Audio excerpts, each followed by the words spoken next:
everybody. Hello, hello, hello. Happy Wednesday. We are here for another exciting day, exciting evening of chatting with Doug, the man, the myth, the legend, the do-do-do-do-do-do.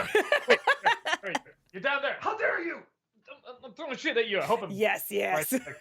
I live okay, for in the it. right direction. Good.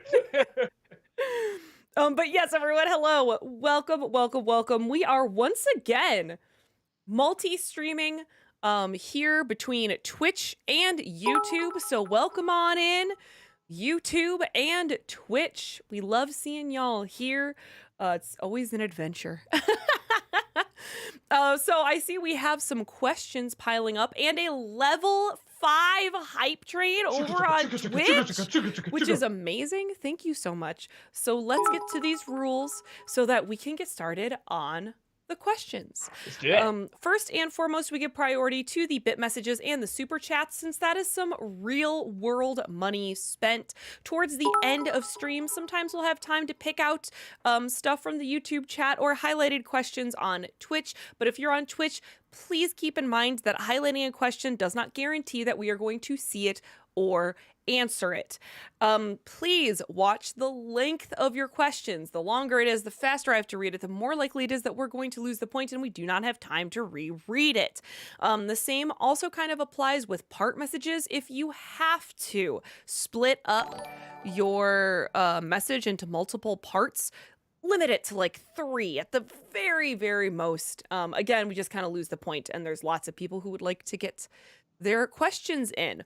Along those same lines, please keep it to 1 question per bit message or super chat. Sometimes we get people who come in here like, hi, here's 500 bits. I have 5 questions. It's like, well, all right. That's not necessarily fair to everyone who has followed the, like 1 question, 1 bit or super chat. So just be respectful of that. Okay? Great. Cool. Please keep in mind that I do have a list of all of the questions, including the super chats. So I know sometimes people think that we aren't going to answer their super chat because it expires at the top of the live chat, but I have a list. We will read them. However, we are only currently reading super chats that are $5 and up. We just get such a volume of questions that that's going to take first priority. If we have time, sometimes we'll go back and read the lower super chat amounts, but we are prioritizing the $5 and up ones first. No spoilers. No spoilers for any movies that are out, or even Doug right now is playing Final Fantasy VII Remake, and he has no idea about anything about Final Fantasy VII, okay? Don't spoil X-Men 97 either. Anyone that hasn't seen it yet. 2 episodes just dropped. Don't spoil it. Oh, it's only 2 episodes? Yeah, they're doing it 1 per week. Oh, great. For some reason, I thought it was the whole season. Oh, then I definitely should check that out. Yeah, Disney spaces it out. We think the Netflix, Disney. Good. And rule for us is a rule for us: no swearing, no F-bombs at least. Because the guy's in trouble. It's true. On YouTube, which is so weird. So weird. Yeah. I mean, historically, Doug, you never use that kind of language, so like... Never. I mean, especially on YouTube. So bizarre. So bizarre. I think that's it. I feel like I missed something. Oh, don't repeat yourself over and over again in chat. You can get timed out or even banned. Okay, so just don't do it. Great. Cool. Good. Amazing. Good. Fantastic. Let's do it. Let's do it. At Movies, thank you for the 500 bits. Really appreciate it. Sex, Marry, Kill. Rogue, Emma Frost, Psylocke. Hold on. Hey, which one would I marry? Oh, I guess I'd have to marry Rogue because I can't do anything else, right? Well, no. Okay, there's a spoiler in there. Let's see. Sax would be Psylocke, and I guess kill Emma Frost because she's a baddie. She's a villain, but they're all pretty cool. They're cool ladies. Great. That Disney Nerd, thank you for the 47-month subscription Thank over you. on Twitch. Really appreciate that. Wow, 47 months of wasting my money for you guys. Just kidding. I love you guys. Anyway, what do you think of the announced Twisted Childhood Universe, aka the Pooniverse?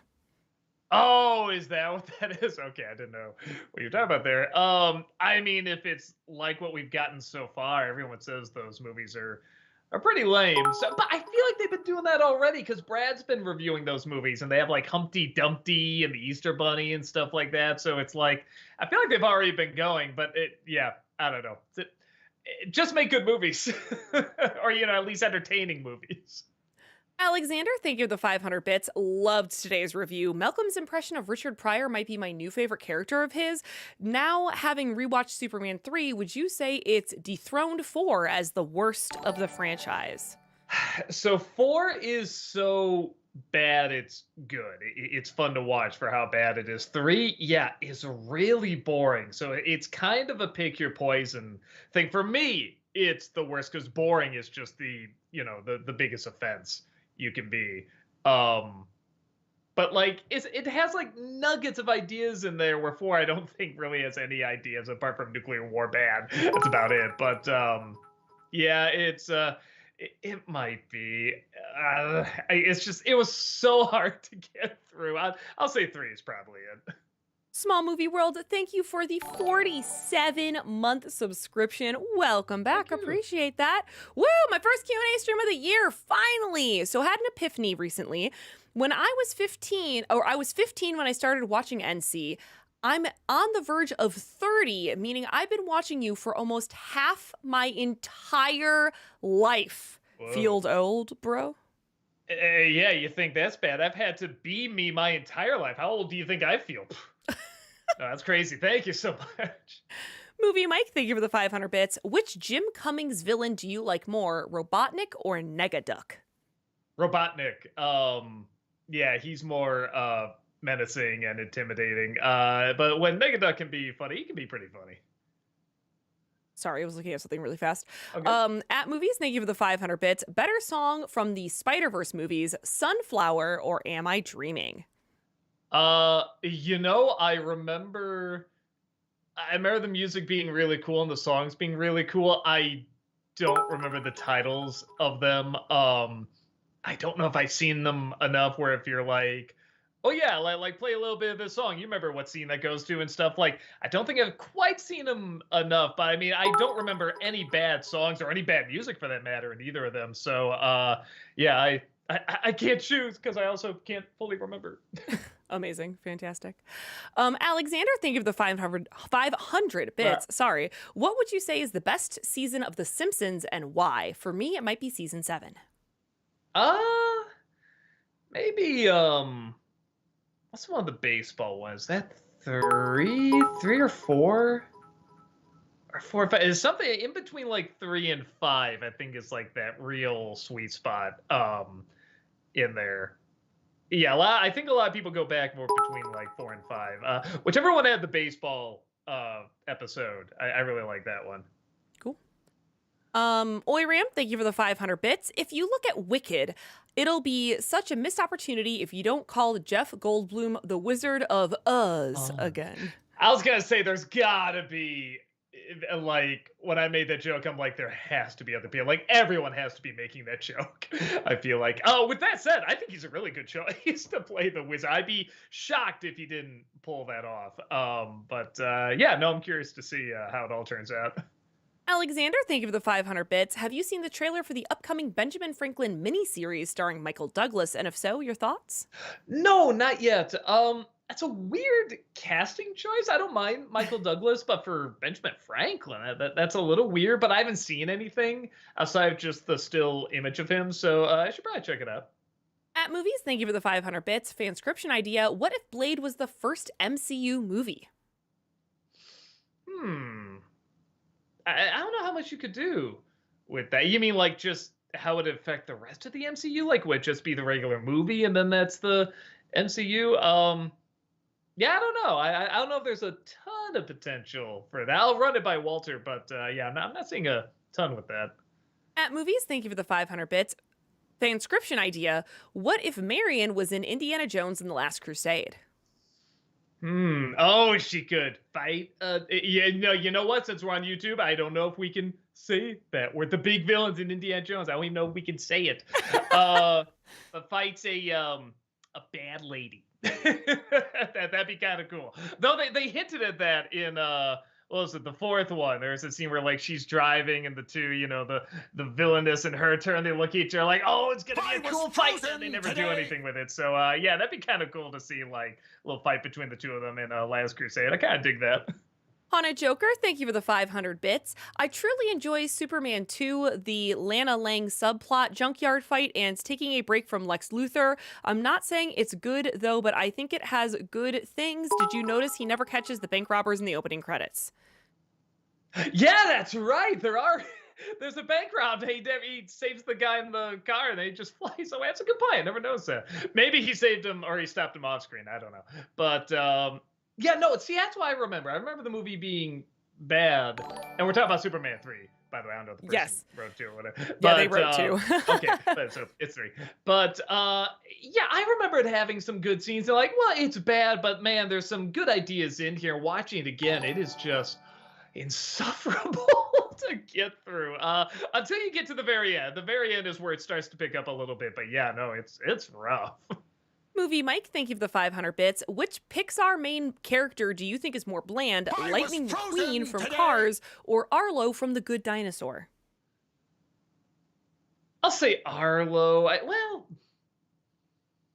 like the ending with Lightning McQueen. I like what they did with him at the end of that movie. And they attempt to give him an arc and everything. The one in Good Dinosaur, I barely remember a thing about him. So I guess I'll say him. Oi Ramp, thank you for the 500 bits. You know how Scrappy Doo is so hated that WB capitalizes on it? I know a ton of people who hate Tweety Bird, but WB still acts like he's almost as popular as Bugs, Daffy, Taz, and even Porky. Why don't they acknowledge how hated Tweety is? Because there are a lot of kids that like Tweety. There's a reason he's on so much merchandise. And let me put it this way: show me all the Scrappy Doo merchandise, and then tell me, that they're on the same level. No, Tweety can be annoying, but there's a fan base out there. I see him on a lot of merch. Small Movie World, thank you for the 500 bits. A while ago, you and Rob made fun of Bob Hoskins' Russian accent in Enemy at the Gates. Well, I watched it for myself recently, and yeah, what the hell even was that? He sounds like the goose from Balto. It just does. Actually, I feel like he tried even harder in Balto than he did in Enemy at the Gate. Still a great actor, but weird because he's usually so good at it, or at the very least an American accent. So yeah, that really surprised me. At Movies, thank you for the 500 bits. What are some examples of remakes you thought were better than the originals? Well, The Haunting, clearly. No. Man, I have to look at remakes that are better, because it's usually the ones that a lot of people. Oh, The Thing. Yeah, I'll say The Fly. I think it's a better remake too. Truth Lies is a remake. I didn't know that. This one's kind of a no-brainer, but Casino Royale. Oh my god, yeah. Yeah, it's like, but the original is supposed to be like goofy and stuff like Dune. I think is a better remake. Yeah, some good ones there. Movie Mike, thank you for the 500 bits. Who is your least favorite Simpsons character who isn't a member of the family? Let me think. I'm trying to think of it's got to be like some.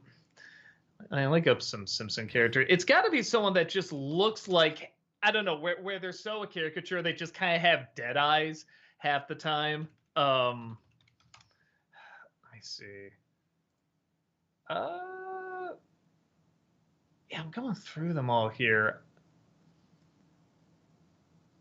Yeah, I don't know. Maybe. I don't know if this is an unpopular opinion, but I'm only halfway through season 3, okay? And I've never watched The Simpsons. I like the interactions between Burns and Smithers, but I don't like Smithers. Really? Oh, I like Smithers. I like him quite. Okay, you know what? This character got annoying because they kept bringing him back, and when they would bring him back, it'd just be more and more forced. Probably Sideshow Bob. After a while, I started to dread his episodes because I just knew they weren't going to be done well. I'm not saying like he's the worst character. I'm saying that over time, in terms of like, oh, which one outside the family has just really, really been butchered a lot. That's the one because you know they have to find some way to sneak him back in there, and they're just getting worse and worse at it. Small Movie World, thank you for the 500 bits. Was Chester partly inspired by the bum from UHF at all? You know, he does say that line, doesn't he? The change, you got change. I think I wasn't even aware of it, but I think you're right. I think he was. Rancy Gaming, thank you for the $5 super chat. Hey Doug, can you please do an NC on Angry Birds 2? It's really funny and was directed by the creator of The Amazing Misadventures of Flapjack. Uh, Wait, I'm trying to think what I would add. I saw it. I really liked it. A lot more than the first one. I thought it was a legit, really funny comedy. It had that great short, what's it called? Hair Love, I think, before. It was so good. I think when I did the review, I was praising the short, and I was like, oh, Angry Birds 2 is also good. But no, it's a very, very funny movie. I don't think I could add much outside of that. But it is worth checking out if anyone hasn't seen it. Both the short and the film. At Movies, thank you for the 500 bits. NC for either Wreck-It Ralph or Zootopia. Both of those I feel like kind of explain themselves. Again, I don't think I could add too much to it. I did Disney Decembers of both of them. I feel like I kind of got my opinions out in those. Small Movie World, thank you for the 500 bits. I know this is months late because obviously I haven't been here, but after your review, I can't watch Edward Scissorhands without hearing Lister's voice in my head. I've lost my pee on one of my favorite recent NC jokes that had me rolling. I like it when somebody sees something where I'm like, nobody's going to get that. This is just for me kind of thing, or like me and my brother or something like that. So when somebody gets it, it's like, yay. And I know it's very big, in Britain and everything, but like nobody in America knows what Red Dwarf is. That Disney nerd, thank you for the 500 bits. Oh, it's another do do do do do do do do do do Namatata. What a wonderful phrase. Hakuna Matata. Ain't no back credit card. That's a pretty good transition when you did that from the Doug theme to Hakuna Matata. Well done. Nicely done. Movie Mike, thank you for the 500 bits. What do you think of Simon from Die Hard with a Vengeance? I think he's a fun villain. He's fun because Jeremy Irons plays him. And to be fair, I think a lot rides on who you get to be. Okay, it isn't something that's like only Jeremy Irons could play that. I feel like there's a ton of people that could play that role and really have it. You could get like a Tim Curry or something like that, really have fun with it. But that seems like a role designed to be chewed up, and have somebody chew the scenery and have fun with it. The only thing that drives me nuts is the accent is so bad. That's another one of those where it's like, oh, that's supposed to be German. That's rough. Seraphine, thank you for the $10 super chat. Do you think with shows like Invincible, Hell of a Boss has been, among others, that adult animation is in a better state now than it has ever been, and what improvements do you want to see in the industry?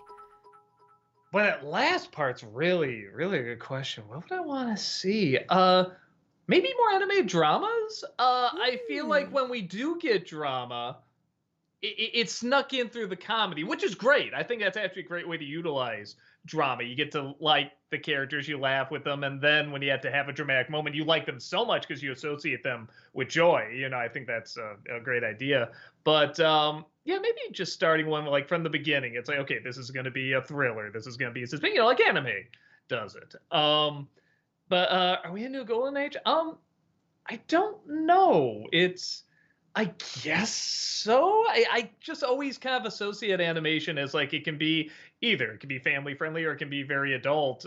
So I think I'm probably too close to it or have grown up too much with it to really, see are we in a new exciting realm. We're definitely in an exciting realm of web animation going mainstream. I'm really excited about that. I'm excited to see with Hazbin Hotel the fact they did not come down too much on like on the creators in terms of what they can show, what they can't show, and how they tell the story and everything, or at least that's what it appears. I mean, just it sure looks like it.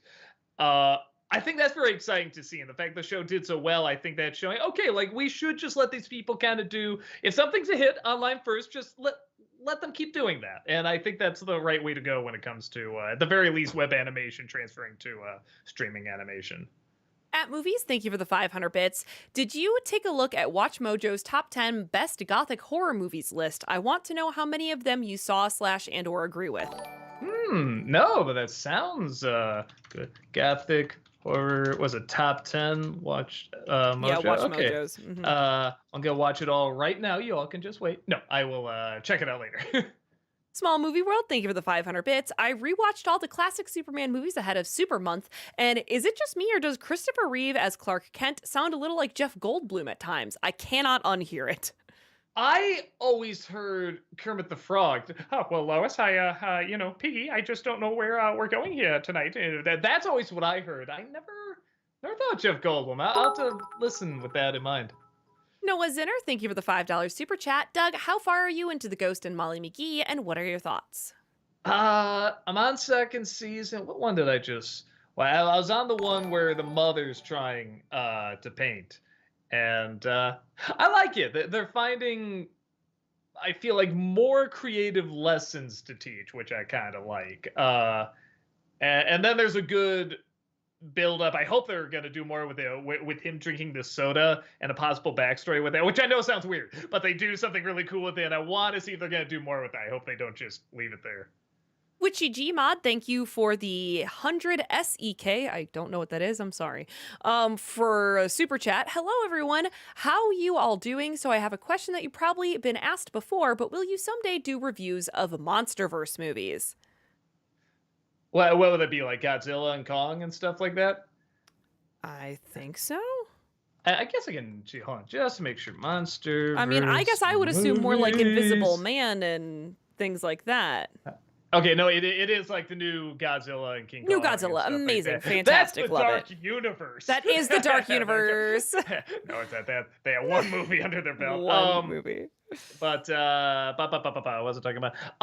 Maybe the only reason I haven't yet is, well, first of all, there's more coming out, so you can definitely wait for those. But I like Godzilla. I love King Kong. But I'm not someone that I feel like I have a diehard passion about them. I've seen more King Kong than I've seen Godzilla, but yeah, it's one of those things where the fan base for it is so diehard, and I just know if I review these, I'm gonna miss so many things about them that like work on many more levels than I'm gonna see. I'm just gonna see them working as entertaining movies, but I know people that like grew up with this and watched every film. They're gonna see all sorts of little Easter eggs and stuff snuck in there. So I feel like I'm not the right one to do it, but we'll see. If I can find like kind of a cool way to talk about it, maybe I will. JL, thank you for the $10 super chat. Did you watch Quiet on Set, The Dark Side of Kids TV yet? No, and honestly, I'm sure it's very, very good. I'm sure it says some very, very important stuff. I just feel like I'm going to be so depressed watching that, mainly because I did not grow up with those shows. Those were a little past my time. Like maybe all of that would be, if they talk about that, like that'd probably be the one show I saw, but everything else was a little past my time. So yeah, I just feel like it's going to be really sad and depressing. I have heard some of those stories before. I know people that work out in Hollywood, they would kind of tell me some stuff.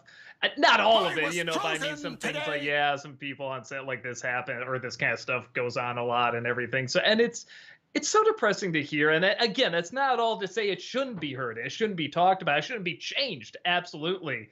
But I believe all that. And I don't think it's going to, I don't think I'm going to bring anything by watching it. I don't think I'm going to be given anything that amazing, that's going to like have a big impact on the world. I think it's just going to make me feel bad about something I already feel really bad about. Movie Mike, thank you for the 500 bits. In Amphibia, what did you think of Anne and Sprig's friendship? Do you think it was done well? Yeah. It's not like whatever the best friendship I've seen in a show or anything, but I liked it. I thought they had, good chemistry. Small Movie World, thank you for the 500 bits. So how's this for a little cosmic coincidence? The guy who was editor for the Alistair Sims Christmas Carol was the one who directed the George C. Scott version. No kidding! Holy smokes! All right, well, maybe that's why it was so good. He already had a good hand in bringing to life what many consider the best ones. So that's a pretty good practice. David Heath, thank you for the $10 super chat. Hey, Doug, which review have you felt most reluctant about, either because of your opinion or opinion of others? Uh, maybe they mean like compared to other people's opinion of it, maybe.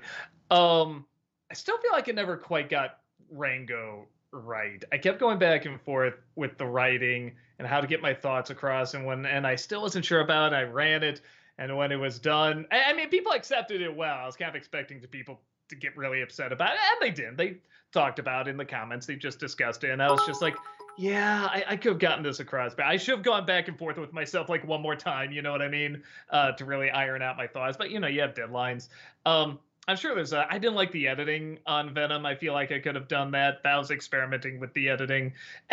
There's others, but those are two that just always, for some reason, stick out to me. Where I'm just like, yeah, I just didn't like the way I did that. Like as soon as it went up, I'm like, this doesn't feel right. Some reviews like you're not sure about, and then they turn out great, and vice versa. You think it's going to be great, and it turns out really bad. And some even change over the year. Like the It review, people hated when that came out, and now it's like one of the most watched and talked about and celebrated. I mean, people love that review. So you never know. But those are the two that always kind of come back to me for some reason: the Venom one and the Rango one.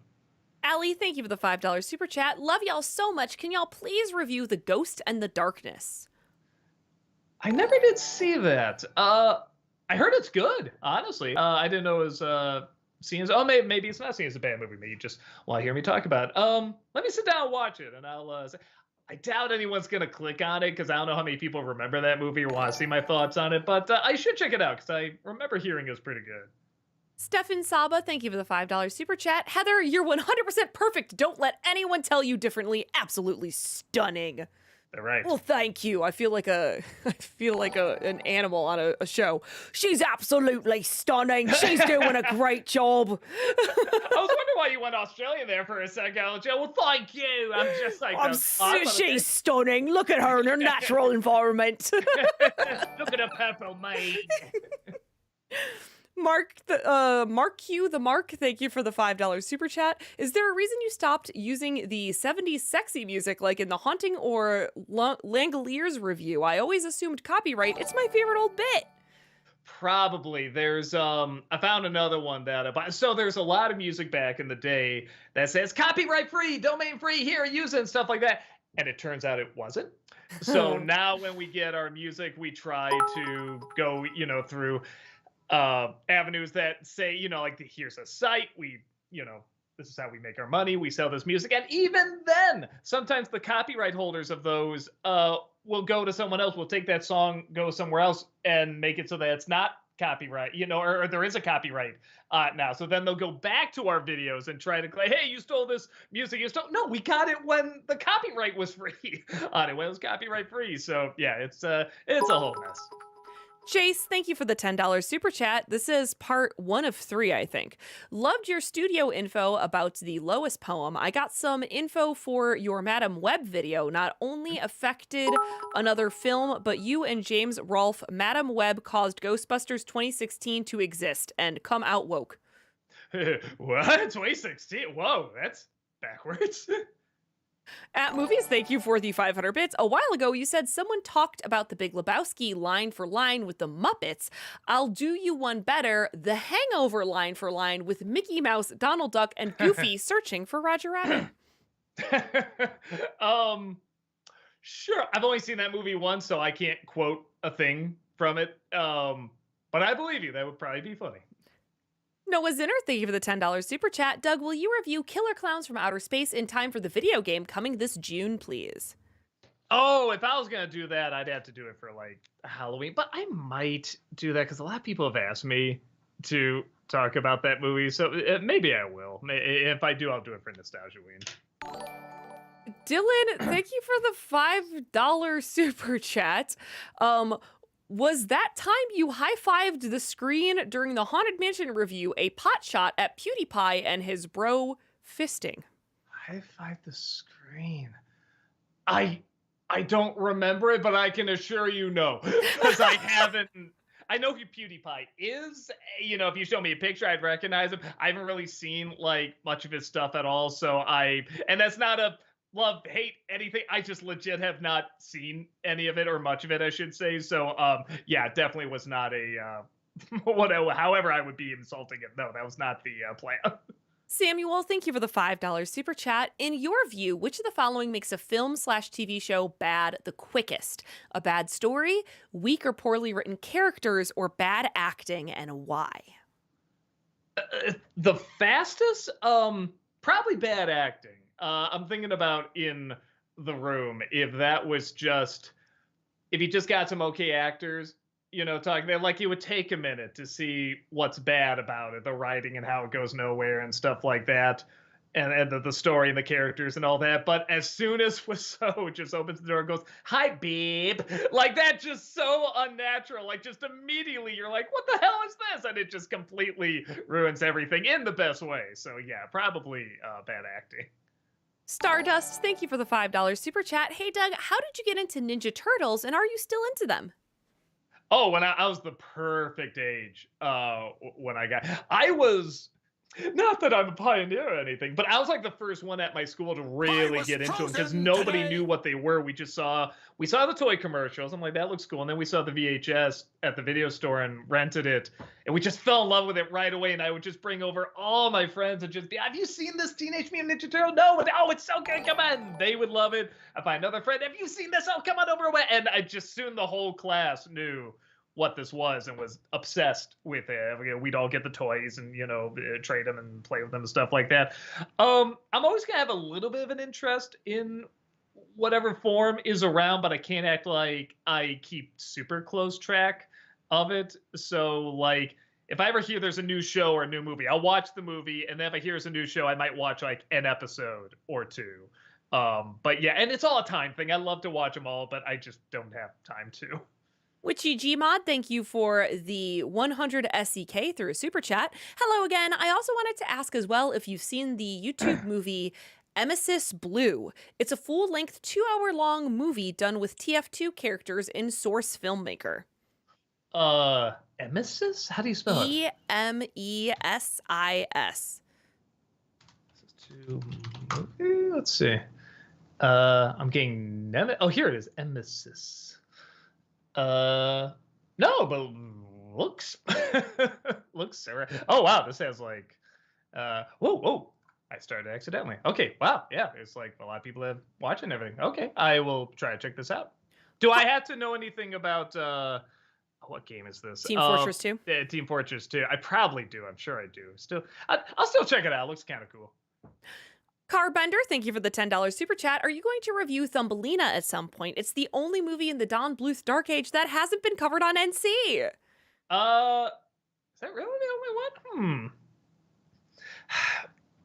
I don't know. I don't know what I can add to it. I feel like everything that needs to be said about is kind of said. I like, especially when talking about Don Bluth, I like bringing up stuff that maybe people don't bring up as much about it. So maybe something like Land Before Time or something like that. I feel like I could find kind of an interesting angle with that. Thumbelina, I'm just gonna say what everybody says. I'll see if I can think of something new to say about it. Maybe I will, but right now it's unlikely. Small Movie World, thank you for the 500 bits. What's your wife's favorite movies? Does she too appreciate the majesty and genius of Brazil? I don't know if she remembers watching it. I think I tried to show it to her and she got through it, but wasn't super into it. She, her favorite movie is it used to be Psycho, which is already kind of interesting. But then I think it's changed to The Big Lebowski, which is what do those two have in common? They have nothing in common, but somehow it changed. So she loves comedies about awkward stuff. So she loves like Seinfeld, Curb Your Enthusiasm, stuff like that. So I think that's why she likes Big Lebowski so much. Smash Ultra, thank you for the 59 NOK through Super Chat. Should video games be the same thing as TV and movies? Because I thought video games are like controlling movies, like from that Futurama wrestling episode. Do they mean like you can control what you're watching, or are they talking more about like just video games should be like TV shows, like turned into TV shows? They said, should video games be the same thing as TV and movies? Because they see video games like controlling movies. Okay. So maybe something like Dragon's Lair? Is that what they're talking about? Where it's already I animated, really you can don't show. know. Man, I'm not sure. I'll say this: the line is being blurred more and more, and I find that very interesting. And in what way they're blurring in, what ways people want to hold on to the choice I element was of games, frozen but in what today. other ways they want to make it more cinematic. And that discussion is happening more and more, and I think it's a good discussion to have. Movie Mike, thank you for the 500 bits. Heather, what do you think of Pierce from Community? I mean, he's a funny character. I don't think he was my favorite, but I do think he adds something to the group, you know? Small Movie World, thank you for the 500 bits. What's a funny movie slash TV scene that just slays you every time? Mine is from Men in Tights. Today. Help me, I can't swim. I'm drowning. That seems pretty funny. Man, trying to think of one. It just kills. I mean, it really is true in the Tom and Jerry, was it the top 11 Tom and Jerry cartoons? That yell Tom does when he gets in the bear trap, it goes in the ceiling. I mean, that really does kill me every single time. It's really hard for me not to laugh wherever I am if that suddenly gets in my head. Evadiness, thank you for the $5 super chat. When is the critic going to review Sin City? I want to. So I'm playing around with this idea of like kind of a different way to review a few movies. There's about 3 or 4 like experimental ways I kind of want to review something, but it's not quite like the clipless reviews. It'd be something like a little different, and I don't know. I haven't gotten the. I have to wait for the fatigue to go away because I do want to try it. But there are movies I really like, something like Ed Wood or Fear and Loathing in Las Vegas, and Sin City is one of them. So I kind of want to play around with that idea, but I gotta wait till the fatigue is totally gone because I know it's gonna take a lot of both mental and physical energy for that. Lime Peel, thank you for the £5 super chat. Hey Doug, in the spirit of your top 11 dumbest Superman and Superman moments, would you do dumbest MCU, Batman, or X-Men moments? Maybe. Angels aren't that. What was it? Top 11, was it X-Men? MCU or Batman, like dumbest moments? Batman, they're all going to be like the Schumacher movies. That's not going to be fair. But X-Men or MCU might be fun. Nate Thomas, thank you for the $5 super chat. Any chance you would consider doing an old versus new between the original Invasion of the Body Snatchers and the version you'd call the best remake? What would I call the best remake? I'm trying to think if I've seen all the remakes because there's quite a few. I mean, probably the Donald Sutherland one is probably the best one. I don't know. I had as an option before, but it's another one where it's like I just don't think that many people would click on it.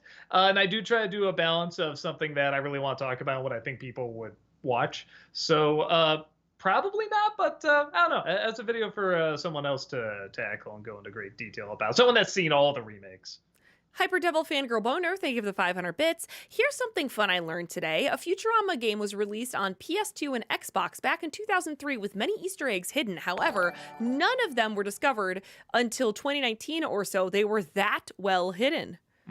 That's kind of cool. It sounds like something those writers would do. I feel like the people that make that world, they love all the little hidden jokes they can put in there, and even if nobody ever discovers them, like they would know, kind of thing. And I feel like they would appreciate that. Small Movie World, thank you for the 500 bits. TV shows you think finished at the exact perfect time. Not too short, but not overstaying their welcome. Daria, BoJack, and Breaking Bad are all spring to my mind.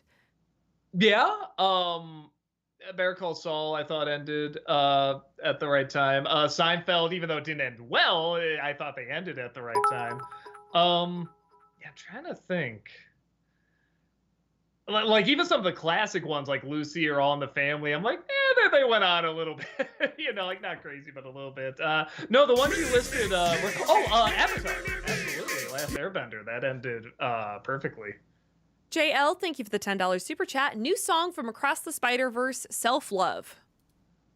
I will try to listen to that.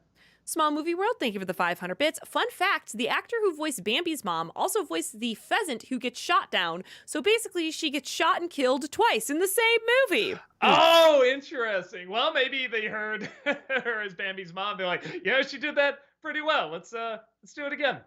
Nobody can sound quite as panicky.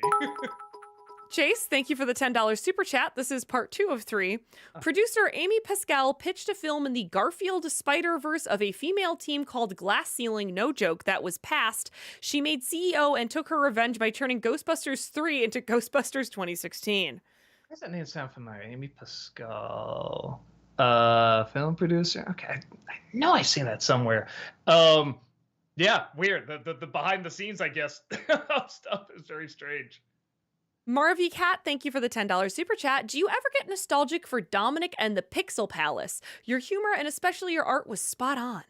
Thank you so much. Yeah, I don't know, not yet. I'll be honest, a lot of stuff in terms of filming and things like that, I don't get super nostalgic for. I think I need more time. I mean, maybe because I'm still doing it, but I don't get super nostalgic for like, oh, the days of doing whatever Ask That Guy and stuff like that. Not because they're bad experiences or anything. I just don't. It's weird who I have nostalgic connections to. I'm sure like whatever 10 years after like I'm done doing the NC or maybe even YouTube videos or something like that, I'll have crazy nostalgia for them. But yeah, right now, not as much. It's no bad memories or anything. I just don't have the nostalgia for them. Mix the Master of Green, thank you for the $15 super chat. Question to Doug, is Nostalgia Critic and yourself to separate people in your reviews? Question to Doug, is Nostalgia Critic and yourself to separate people in your reviews? So one I'm supposed to answer is the NC. The other I'm supposed to answer is myself. So it depends on when you ask. At the beginning, I mean, they're almost totally different, people. As they went on, I kind of merged them a little bit. Now it's kind of like a turned up version of my emotions. And then if it's not, it's kind of like a turned up version of like both my smartest, but also my worst self, like the most egotistical and selfish and stuff like that, played up for comedic values. So, yeah, so it depends when you catch me. Small Movie World, thank you for the 500 bits. We know yours is Nutcracker 3D, but any ideas what Rob's favorite NC review is? I think you like the Mad Max one a lot. I remember he liked the Tom and Jerry one, the Super Mario Brothers one quite a bit too. I know one that he had to call me up about, just, oh my God, that was so funny. And again, I don't know if anyone watched it, was the Tom and Jerry movie, the live action one. He said that one just made him laugh so hard. He said the fish at the wedding line, just like he had to pause it. He was laughing so hard. So I don't know if that counts as one of his favorites, but he did call me up about just to say what a good job. I was frozen today. Movie Mike, thank you for the 500 bits. In Last Crusade, what is your favorite moment between Indy and his father? I really like the moment where they're talking on the blimp. That just felt like a real moment. And I like making the father kind of like out of his element, almost like a fuddy-duddy and stuff like that. They still have those moments where they got across very much he was a stern father. He was very strict. And you see a lot of that in the Young Indiana Jones show, if anyone ever watches that. He is a lot more strict. But it makes sense that he would turn to kind of an old fuddy-duddy now because he's not in the action world and stuff, but he kind of is. So yeah, that just felt like a real conversation between like, a father and a son. Smash Ultra, thank you for the 500 bits. Should Metalo be the villain in Soup 3? P.S. Try playing Ratchet 3. There's a scene where Skid McMarks turns into a robot and then never turns back. Ooh. Metallo be the villain in Superman 3. That's what they're trying to ask. Metallo. Let me see. Ooh, character. Oh, I feel like I've seen this character before. I guess that's kind of what I was hinting on, right? The idea of like have a super robot and stuff like that. So yeah, I'd be down for that. Small Movie World, thank you for the 500 bits. Knowing you're a fan of both Sam Raimi and the Coen brothers, have you seen their 1985 collab project, Crime Wave? No, I thought you were gonna say Hudsucker. That's so funny. No, I never even heard of it. I'll try to check it out. La, thank you for the 500 bits. Other than Where the Wild Things Are, have there been any new additions to your favorite films of all time since you made that list back in 2010? Molly's Game would be on there. Banshees of Inisherin, maybe. I just watched it again for St. Patrick's Day, and I just loved it so much. I had to see, maybe Across the Spider-Verse. That probably be it. I can't think of any others that would break through there. Ruby Moon Rose, thank you for the $5 super chat. Hey Doug, have you watched Harley Quinn the animated series yet? It's amazing. Thoughts on Harley and Ivy's romance? Oh yeah, it's very, very funny. Definitely. And they have good chemistry. I thought it started off okay, but by the time it got to the season where they were already together, I thought they just had I don't know what that is with that season 3, maybe. It's the one where they open up where I guess I can't say she just goes, "Oh, we're cute," and she's like, "We're so effing cute," like on the phone. I was like, okay, these two have phenomenal chemistry. Like they are very, very likable. Small Movie World, thank you for the 500 bits. Is it just me who can't hear White Zone announcements in airports without thinking, "Listen, Betty, don't start with that White Zone stuff again"? Yeah, no, I'm every single time. Evadeness, thank you for the $10 super chat. When is Critic going to review Sin City? At some point, there's a couple reviews I'm waiting for to do like kind of a unique way, and I'll do that the same with Sin City. But again, I gotta wait for the fatigue and everything to cure up because I need focus for it. Chris, thank you for the $5 super chat. Did you know the voice of Aang also voiced Pablo the Penguin on Backyardigans? If you want to see, look up an episode with the first 20 episodes. You want to know what's so funny? I don't know what that is, but I bet I know what that is. What's it called? Backyardigans. I think. Is this where they have a song? It's where past your time. That's okay, for but sure. do they have a song where they? No, this is not. Okay, a girlfriend of mine had a little kid that watched, like Nickelodeon cartoons at the time. There's this one that had like these cutout animals that always sing a song, "Stick Together," and they would just always say that over and over. I thought maybe that was it, but that is not what this is. Sorry for wasting everybody's time. I don't know what that is. Nate Thomas, thank you for the $5 super chat. Would you consider giving the Don Bluth movie Titan AE a review? I think it's underrated. Roger Ebert gave it a 3.5 stars out of 4. I've thought about it. I don't like it. It's ambitious, but when even Don Bluth, after reading his biography, I'm not sure he likes it because someone else was supposed to direct it, and then the director pulled out. And they're like, "You got to direct it." He's like, but I do mice movies. I don't know anything about this. So he went in pretty much saying, "I don't know what I'm doing." So I think even he's a little torn on it. But yeah, I don't know. It might be something to talk about. Banjo, thank you for the $5 super chat with a very important question that only you, Doug Walker, can answer. I have to go poop. Should I take my phone with me? Always. Always. Yeah. What kind of crazy person doesn't? What are you going to read? The toilet paper? Small Movie World, thank you for the 500 bits. Having worked in criticism all these years, from your point of view, why do you think some people struggle to accept opinions on movies and other media that differ from their own? I mean this with honest sincerity, no shade or spite towards anyone in particular. No, I mean, in some respect, the fact that critics exist at all, you could sort of be like, well, wait, why? You could argue in some respects we're kind of pointless. Well, I have my own opinion, so why would I listen to you kind of thing? But I feel like a good critic should offer a unique point of view on something, a unique angle that maybe you didn't consider. But because we had things like Siskel and Ebert and stuff like that, who are great, I mean, just two of the great critics, but they would act like children. But we liked that because they were so passionate about it, and we saw that they cared so much about it. So I think when really any kind of art has a huge impact on you, makes an emotional connection with you, you're shocked / kind of insulted when somebody else doesn't have that, or maybe they have a connection to something that so doesn't have a connection with you that you're almost insulted by that as well.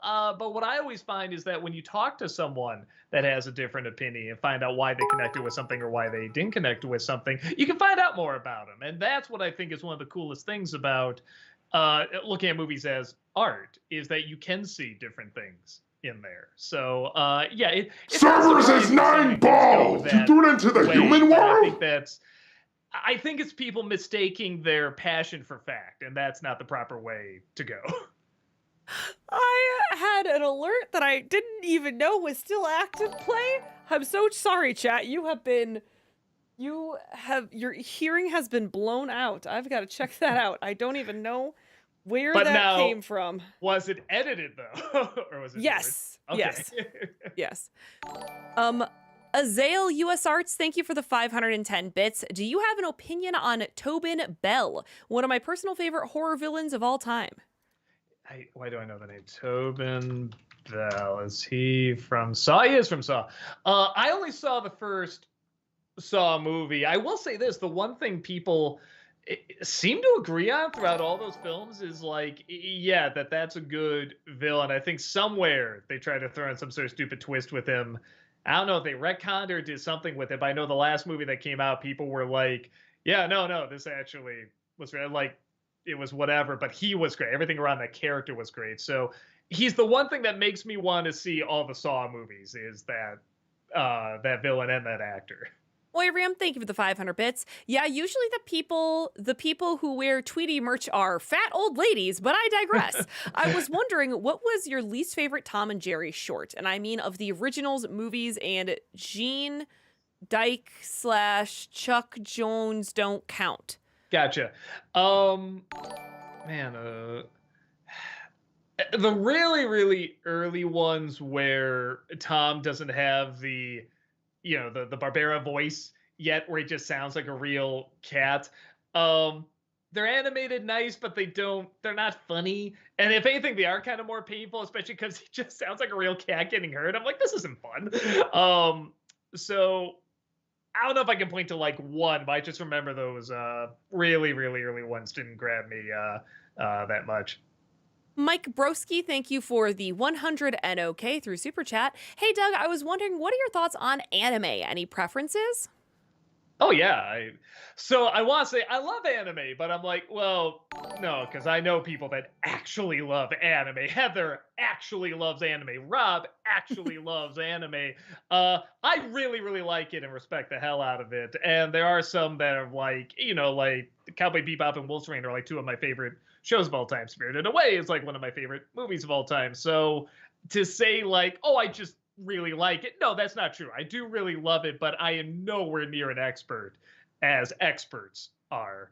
I do appreciate the hell out of it, and I love what it does for animation, especially like animation for adults, but also animation for children and both. I think the Ghibli films can be for, very family oriented and stuff like that, and it's got something for everybody. So, no, I'm a huge fan. I mean, not as big as the hugest fans, but a pretty big fan. Small Movie World, thank you for the 500 bits. Your favorite Sandra Bullock performance? For me, objectively Gravity, but subjectively, I adore her in both Speed and Demolition Man. I do. I don't want to say Demolition Man because that sounds so strange, but she is really likable in that movie. She is very funny in the film The Heat. I think I saw it at a time when I was this is forsaken to say, but I wasn't into Miss Congeniality that much. I will end this stream right now, no, Doug. No, just... But so I did not associate her with being in like that many great. I think I've seen her in more bad comedies than good comedies. And when that movie came out, I was really shocked how much I was laughing at her. And like her delivery was so good and so spot on. I think it's a very underrated movie. There's good cast in there: Jane Curtin, Bill Burr, just so many good people in there. I think it's a very underrated comedy.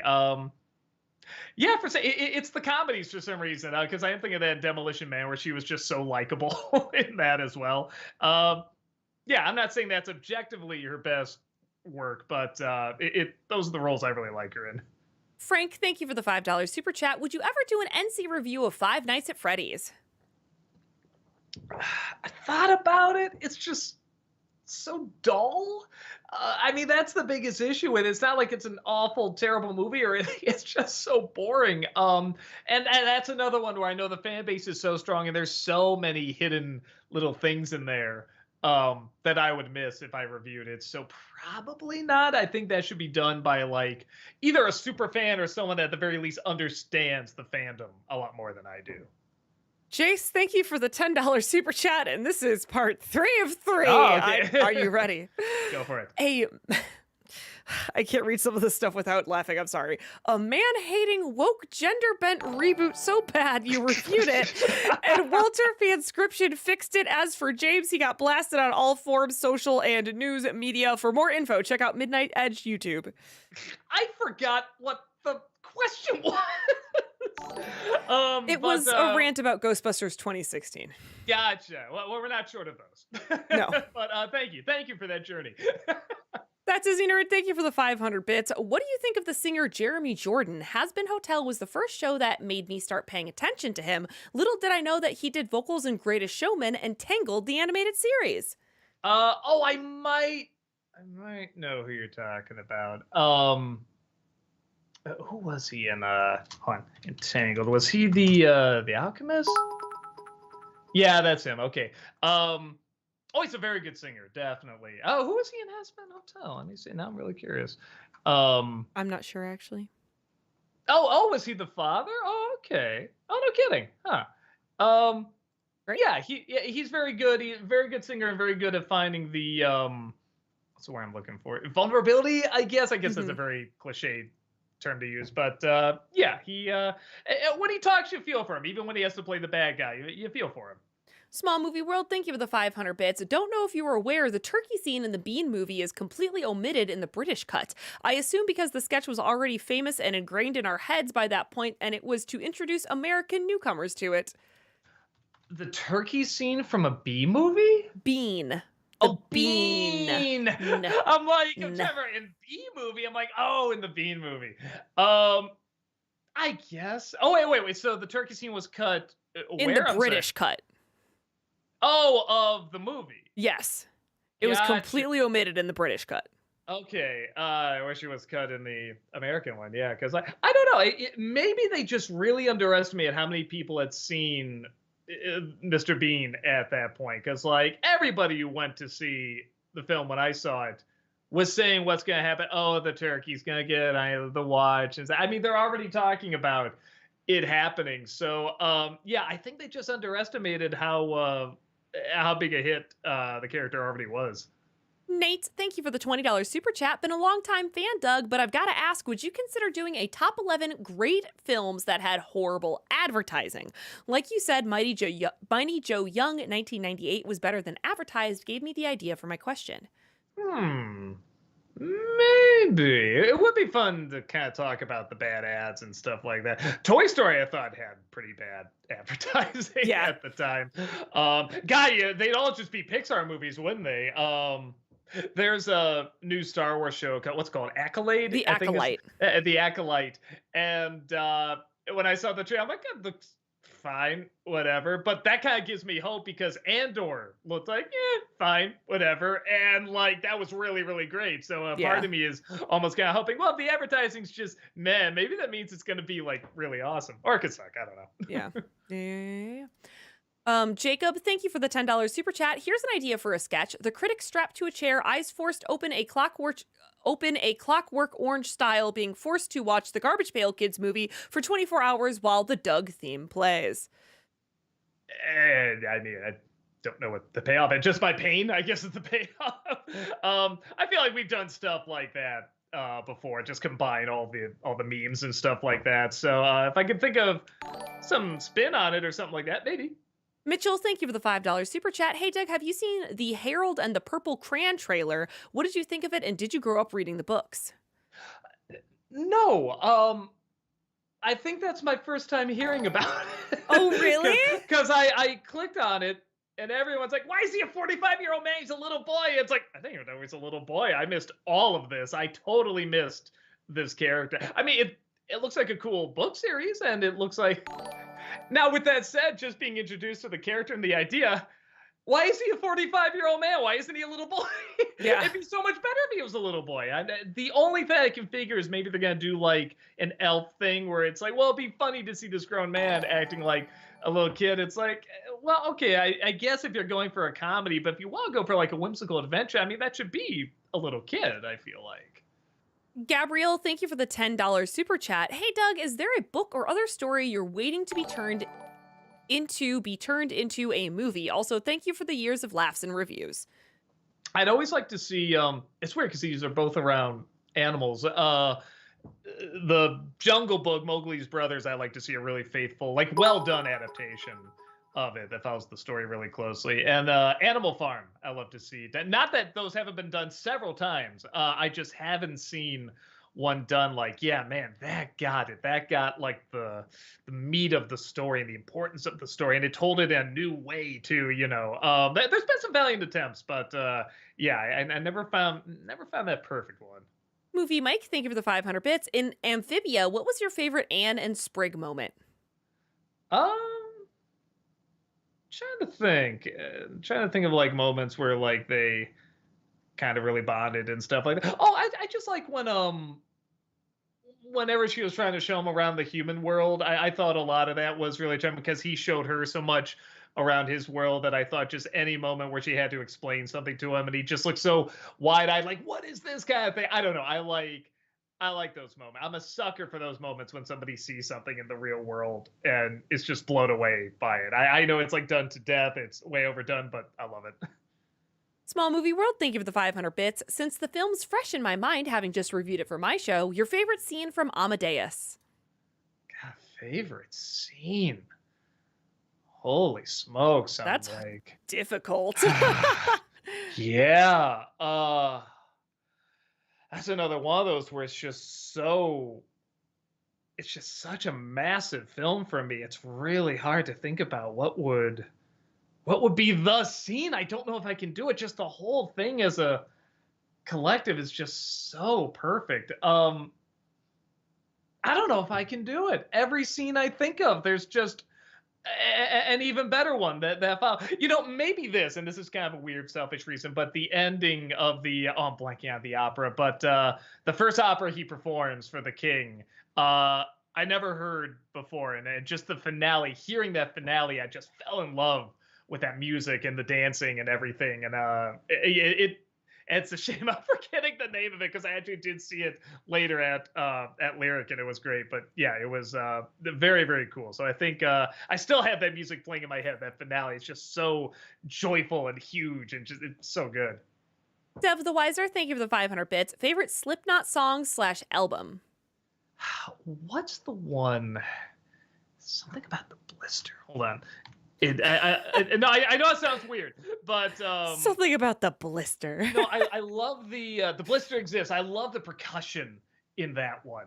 I really like the like the drum work in it was just so cool and so intense. And album. So I always say this. I discovered Slipknot. I knew who they were. I discovered them later. It was a band that I was aware of and I liked the sound of, but I was already like.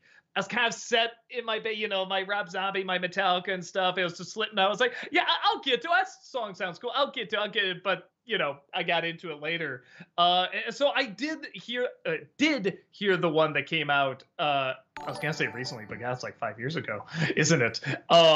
And it was a pretty good jam. I think it was the first one where I was just like, okay, let me just sit down, listen to this whole thing just while I'm driving, listen to the whole thing all the way through. And it was pretty freaking cool.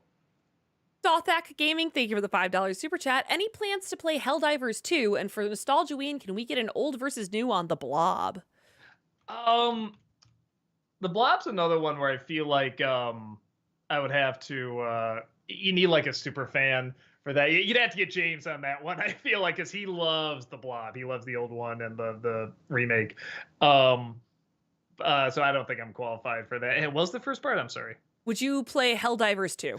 Oh, I've heard a lot of people recommend it to me. Hell yeah. Yeah, a lot of people have been talking about it, but I feel like people are going to be like, play that to Final Fantasy, but then I feel like I got to play Epic Mickey too, I feel like. Yeah. That's like two biggies I got to play, so we'll see, but you're not the only one to recommend it. Ina Flowers, thank you for the $5 super chat. Will you do the Nostalgia Critic on Astro Boy movie? It features Nicolas Cage as Dr. Tenma. Uh, I never saw it. That's another one where I feel like you'd have to either know about the fan base or I know a little bit about the history of it, but I don't know much about like the actual characters and stuff like that. So again, I don't know if I'm qualified. Is that a no, that's not a Japanese one, so maybe it would be okay. Anything that we make that's like from Japan, their copyright is different, so they claim our stuff a lot more. So we gotta be careful with that. But that might have been an American-made one, so I'll see. I'll look into it. Jace, thank you for the $10 super chat. I agree, too many songs in Has Been. Even if you take out the 3 from the pilot and Addicted, you still have 16 across 8 episodes. Songs in Hell of a Boss felt correlated and meaningful in the episode. Your favorite? My favorite. I kind of like the I like the competitive ones. I like the one where the radio guy and the TV guy are kind of fighting each other, and then I like the one where actually the Alistair songs. The more I think about it, Alistair and Charlie's father are kind of fighting each other too. Oh no, what am I talking about? The Loser song was so great, and then the one before that with is it Angel? Yeah, where Angel you go into his backseat. Both of those were wonderful. Those are very good. And having 2 songs in a show, even like a half-hour show, is not a bad idea, especially if you're doing like more comedic shows with like a little bit of drama. But that one's telling like a whole story, and that's where I feel like you gotta give a little, you gotta make a little room in there for some of the more dramatic moments. But I mean, they're still all really good songs. Lucas, thank you for the $5 super chat. Do you think the bat suit should be gray or black? And should his cowl and cape be blue or black? It depends on the rest of the design. I love the Burton suit. I think that suit looks amazing. It's entirely black. But that's because of the way it's shot. If you walked around anywhere here, anywhere else, it looked ridiculous, But then you look at like the Kevin Conroy suit, that looks phenomenal with the gray and the blue and stuff like that. But again, that matches that world, with the little yellow symbol really blend into the shadows, not much. So yeah, it depends on it depends on the world they create with it. Toot, thank you for the $5 super chat. Any chance of more Dark Tunes content? I'd like to see a video on an episode of Flapjack. I haven't seen much Flapjack. That sounds funny, but I just haven't had I think particularly when the fatigue hit me, I'm just like, yeah, I'm just kind of running on fumes with Dark Tunes. It'd have to be something that like really, really calls me back. I mean, which can happen. I mean, sometimes I take these long breaks, but yeah, I don't know. Nothing's grabbing me so much where I'm like, I'll bring the show back, kind of thing. Azalea Arts, thank you for the 510 bits. What's your thoughts on the phenomenon of the Tumblr sexy man, and do you consider yourself one? Well, I don't know what this is, but I don't know what this is, and I'm not sure. I don't think you should look it up. I'm doing it. Doug, why? Oh my god! I still don't know what this is. Great. Dante, thank you for the 500 bits. Hi, Doug. How was your weekend? Good. Had a good St. Patrick's Day. I got sick halfway through Monday with the fatigue again. I had to cancel a shoot and everything because of it, so that's no fun. But feeling good right now, so that's good. Alexander, thank you for the 500 bits. Top 3 funniest Simpsons episodes. Not necessarily the best, just the ones that made you laugh the most consistently. The baseball one, the stone cutter one. Do I go the cliche route and say the monorail? Let's say the monorail, sure. Isaac, thank you for the $5 super chat, and this is a joke. My lesbian neighbors gave me a wristwatch for my birthday. I think they misunderstood me when I said, I want to watch. Ba-doom-tsh. This thing on? Hello? That was a wonderful 90s joke. Caleb, thank you for the $5 super chat. Would you ever do a list of the worst villain songs? Worst villain songs? Man, I don't know what would be on there. I mean, not that I haven't heard many. I've heard a lot, but there's just so many poorly made things, and usually like for kids and stuff like that. Like I feel like there's just, I don't know what go on there. I feel like whatever list I make, I'd just be missing like an ocean of bad villain songs. You know what I mean? Because there's so much bad kid material out there that are also musical. So you sound like you'd be more qualified to make it than I am. So you go make it. Let us know what you think. John, thank you for the $5 super chat. Have you seen any of Todd Field's films, In the Bedroom, Little Children, and Tar? Any thoughts on them? Yeah, let me hold on. Let me look at his entire filmography here. Tom Field, Tar, Little Children, in the Bedroom. Like, Eyes Wide Shut pops up like he did not direct that. Let me see. Come on. I mean, no kidding. He was in Eyes Wide Shut. He is the piano player. I didn't know that. Look at That's that. the director of like Tar and In the Bed. No kidding. Huh. I discovered something new. I like them. I don't love them. Yeah, I don't know. I always kind of leave them. I'm like, that was good. That's a good movie, and I feel like I should love them, and I don't quite. But I'm always close. You know what I mean? I don't know. Something about them doesn't fully grab me, but they are good films. JL, thank you for the $10 super chat. Have you seen the 4K 77 Star Wars project where they restored the original Star Wars with theatrical cuts? No, I might have heard of that. I feel like I saw like an article about it or something. But I grew up with like the VHS versions over and over, so I feel like I have a good enough memory of the originals already. David, thank you for the $10 super chat. I also just want to add that thanks to you and Rob, me and my brother consistently quote your first viewing of Sleepwalkers, especially the bit about the wind. The wind. There are a few first viewings where I'll be like, I think I'll watch these more than the actual reviews themselves because I do like our reactions. If it's something where we legit don't know what we're gonna get, the Doolittle one I really love, where Rob just gives up and he just starts screaming. He just runs. I think it was at the beginning of COVID too. So he's like, "This is all I have left." Lucas, thank you for the $5 super chat. All jokes aside, what did you unironically think of Schindler's List? Objectively speaking, it's probably Steven Spielberg's greatest film. It is very good. I mean, everything that people say about it, I mean, it's true. It's beautifully shot. It's wonderfully acted. It's the scene I like the most. I think that everybody talks about a lot in that movie, but the putting the stones on the grave, I thought was so crazy powerful that I don't know what to think of the scene before it, where Schindler breaks down. He says, I could save more, because as far as I know, that didn't happen. And I don't know what to make of that scene, especially with that incredible scene following. That's like the one criticism I kind of have of it. And even though I'm not even sure if it's warranted, because I mean, like, I don't know. Somehow it didn't connect to everything. It didn't connect to what that person was to me somehow. I could be totally wrong. Maybe I'll find out somewhere. Oh, no, it turns out it did happen, blah, blah, blah.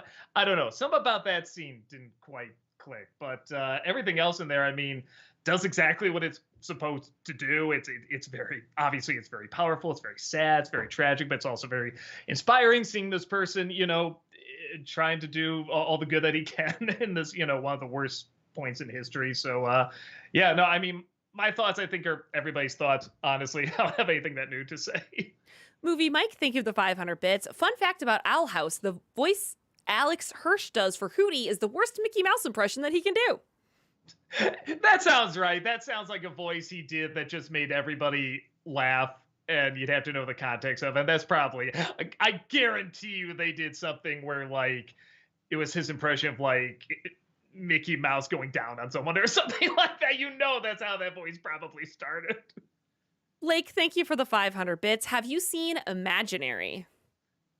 No, I heard it's not that good, so I didn't have much interest. I heard there's like one good nugget of an idea in there, and everybody's like, oh, if only they focused on this, but I guess they didn't. I don't know what it is, but I guess I'll be surprised if I ever do check it out. JL, thank you for the $10 super chat. Did you see PewDiePie on South Park? No, I haven't seen South Park in a long time, and I feel bad because I really like South Park. A lot of the specials I haven't seen either. So no, I totally missed that. Daniel, thank you for the $5 super chat. Do you think you'll check out Percy Jackson 2? It's way worse in both a boring way, but also entertaining way. It's weird. It's boring and entertaining, huh? Well, that does intrigue me. How does one accomplish that? Maybe, because the first one did pretty well. Usually when we do sequels, they don't do that well, but I don't know. Maybe for that one, people just want to see me rip it apart even more. So maybe. Mark Q, thank you for the $5 super chat. Ever thought about doing a Blade Runner and Blade Runner 2049 review? Loved the first one and the sequel was amazing. Um, it's so weird because you think I would totally get into those movies and that world and everything because that's so up my alley, and I don't for Mm. some reason. Like they're good. So I never did see all of the second one. And I should give it a chance. I should sit down, watch the entire thing. But yeah, something about the pacing or the tone or the characters, I don't know. It doesn't grab me, even though I love the way that world looks. When the second one came out and everyone, it was almost like a little confession. Like, I thought the first one was boring. Like, I thought I was the only one. It was almost like these people are coming out like, we can say this kind of thing. But I do acknowledge it is good. It just never ever grabbed me for some reason. Jackson, thank you for the $5 super chat. Hey, about your review of Pearl Harbor, believe it or not, in reality, Navy personnel weren't actually required to know how to swim back during World War II. I know that. It's so.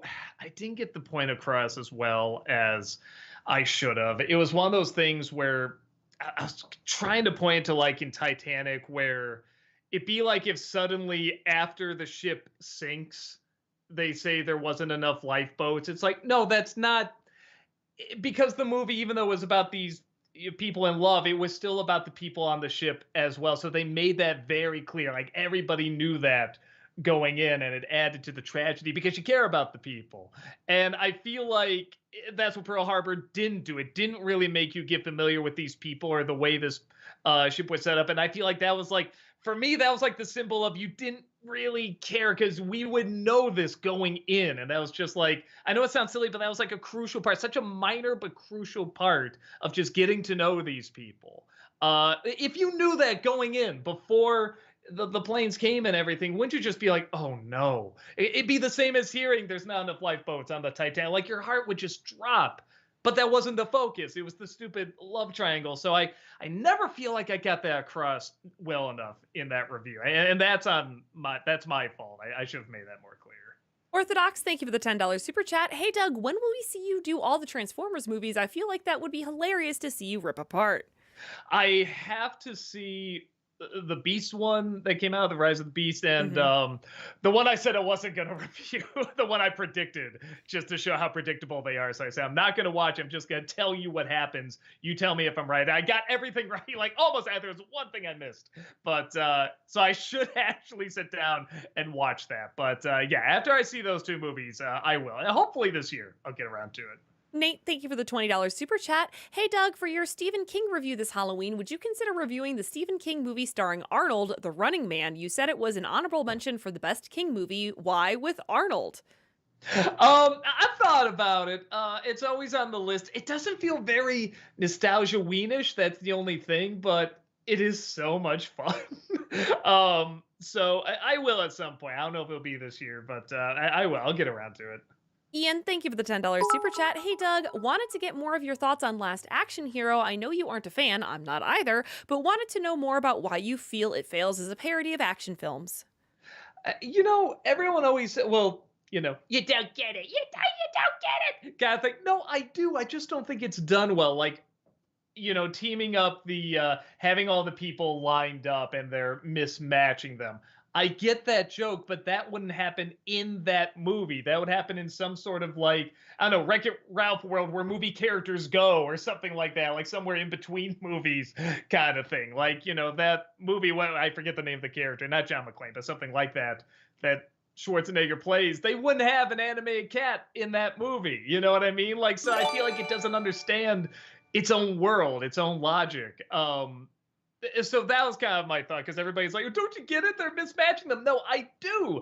It's that they wouldn't do that in that movie. They do it somewhere where these movie characters meet up or something. That was one of many problems I have. But it's nowhere near like the worst movie I've seen or anything like that. Constable Gamer, thank you for the raid. Jace, thank you for the $5 super chat. Good and safe Lovecraft films from Nostalgia. The Color Out of Space, Nicolas Cage. Underwater, Kristen Stewart. And In the Mouth of Madness, Sam Neill. Oh, I didn't know In the Mouth of Madness was a Lovecraft man. I didn't know that. I like that one.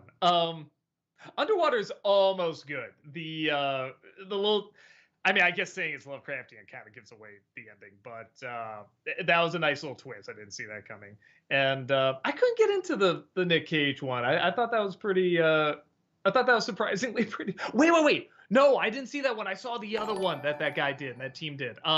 What's it called again? It's not Color Purple. It's The Color Out of Space. Color of Outer Space. It just has a lot of purple in it. I still have to check that one out, so I will do my best to watch that one. Max Muller, thank you for the $5 super chat. Hey Doug, big fan. Have you ever thought about reviewing any Tenacious D stuff like the movie, TV series, or clips? Well, I didn't know it was a TV series. I knew about the movie. The movie's surprisingly boring. I really thought there'd be more to it, or at least more laughs to it. I mean, the clips and music videos and stuff like that, I've seen a lot of it. They're very funny, very entertaining. I like that sound and everything. So I like them. I don't think I could do much in reviewing them. I don't think there's much I could add, but they're good stuff. Lucas, thank you for the $5 super chat. To coincide with X-Men 97, what would be your ideal X-Men team lineup if you narrowed it down? The most important members in your humble opinion, Doug. I mean, most of them are there. I would just get, I mean, now that Bishop's in there, I'm so excited to see that. But get Psylocke in there, and then just kind of for a laugh, throw in Dazzler, just for fun. I just think that'd be, kind of a funny thing to do. But I get Nightcrawler in there too. The more I think about it, like he'd be good. He'd be a good addition in there. Yeah, that's it. That's kind of like my perfect team. Jace, thank you for the $10 super chat. Old versus new idea Invader from Mars at 1953 and 1986 by Texas Chainsaw Massacre director Toby Hooper. The producers 1968 and 2005 with Nathan Lane, and your favorite from Deck the Halls, Matthew Broderick. The producer, I don't do old versus new anymore. They just take up a little too much time. And the producer, just everything's going to be the original. Not that I dislike the Broadway show, but in terms of turning it into a movie, it's like the original worked better. I never heard the Invader. What, Invaders from Mars? Is that what it's called? I never heard that one. I gotta check it out. JL, thank you for the $10 super chat. Did you review Monty Python and the Holy Grail? No, that's another one where it's like, what would I add? I don't know. I probably have more to say about Life of Brian than Holy Grail, but it's a good movie. I like it. I just don't know what I would add to it. Azaleas Arts, thank you for the 510 bits. I remember watching Brazil in my high school English writing class. I was absolutely miserable watching it. The plot to Jack and Jill made more sense. It felt like 1984 by Joel Schumacher, loud, unfocused, and silly. Well, you gotta see the British version. You might have seen the American version, which only has like, I don't know, 5 more minutes. It's not a big deal. No, if it didn't grab you, it's not going to grab you. Quade's Corner, thank you for that 2-month subscription on Twitch. Welcome back. Love you, Doug. Love you. Thank you. Movie Mike, thank you for the 500 bits. Which parent figure character do you like more? Hot Pop from Amphibia or Grunkle Stan from Gravity Falls? Oh, Grunkle Stan. Yeah, I'm always going to like the a-holes, the scam artists in shit, especially like in kid shows. I think I'm always going to like those characters better. Frank, thank you for the $5 super chat. What's your favorite movie in the Blood and Ice Cream trilogy? Mine is Hot Fuzz. It's actually my all-time favorite. Oh, is that what the Blood and Ice Cream is what they're called? See, I remember the Cornetto. Back in our day, we called it the Cornetto trilogy. No, Hot Fuzz is like my all-time favorite for laughs. That's like my all-time favorite comedy. I still feel like every time I see that movie, I'm finding new things to laugh at and discover. No, I love it. Azaleas Arts, thank you for the 510 bits. What was your thoughts on the handling of Arkham Batman in Suicide Squad? The newest game that came out? Yes. I haven't played it. I'm not hearing the best things about it, but yeah, I haven't played it, so I guess I shouldn't comment. Music Lover, thank you for the $10 super chat. Have you watched the CW Arrowverse shows? And if so, what did you think of them? Also, I personally think some live-action Disney remakes are better than you said they are, particularly Aladdin and Jungle Book. Fair. There's a lot of people that like those. You're not alone. And I saw a little bit of Arrow at the beginning, and I liked it. It's another one of those I just didn't have time to watch more. I don't think I saw any of the like Supergirl or Flash or anything, but I heard they're good. Sean, thank you for the $10 super chat. Thoughts on Siskel and Ebert review of Edward Scissorhand, in which they criticize the ending and bad guy with no payoff despite good setup and popular opinion? I agree with them. Good score though. No, you're not alone. That was a very popular criticism at the time. A lot of people say, again, I think it's okay. Spoiler going to this. Right. Killing off the kid, the bully, seemed very out of character for him. And I don't know. I got it. I followed it. If he did not do it, I wouldn't be like, well, that was missing. That should have been the film. No, I'd be fine either way. It's kind of filling out a fantasy of like finally like I like it because it's the idea of this very pure character finally being corrupted, and I like right after that, that's when he's like, goodbye. Like we can't be together. I can't do that. I'm something else now, kind of thing. I feel like, or maybe that wasn't the intent at all. I don't know. That's kind of what I got out of it. But I could take the other way too. I could take that he never kills him. He literally never hurts anyone, at least on purpose. So either would work. Windrin, thank you for the $5 super chat. Hey Doug, big fan. Have you heard about the new animated X-Men 97 show, which acts as a direct continuation for the 90s cartoon? Oh yeah. I just saw it this morning. Loved it. Absolutely loved it. Any problems I have with it are very just nitpicky. And yeah, I literally got a review coming up tomorrow. I'll talk about it there. But yeah, I absolutely adored it.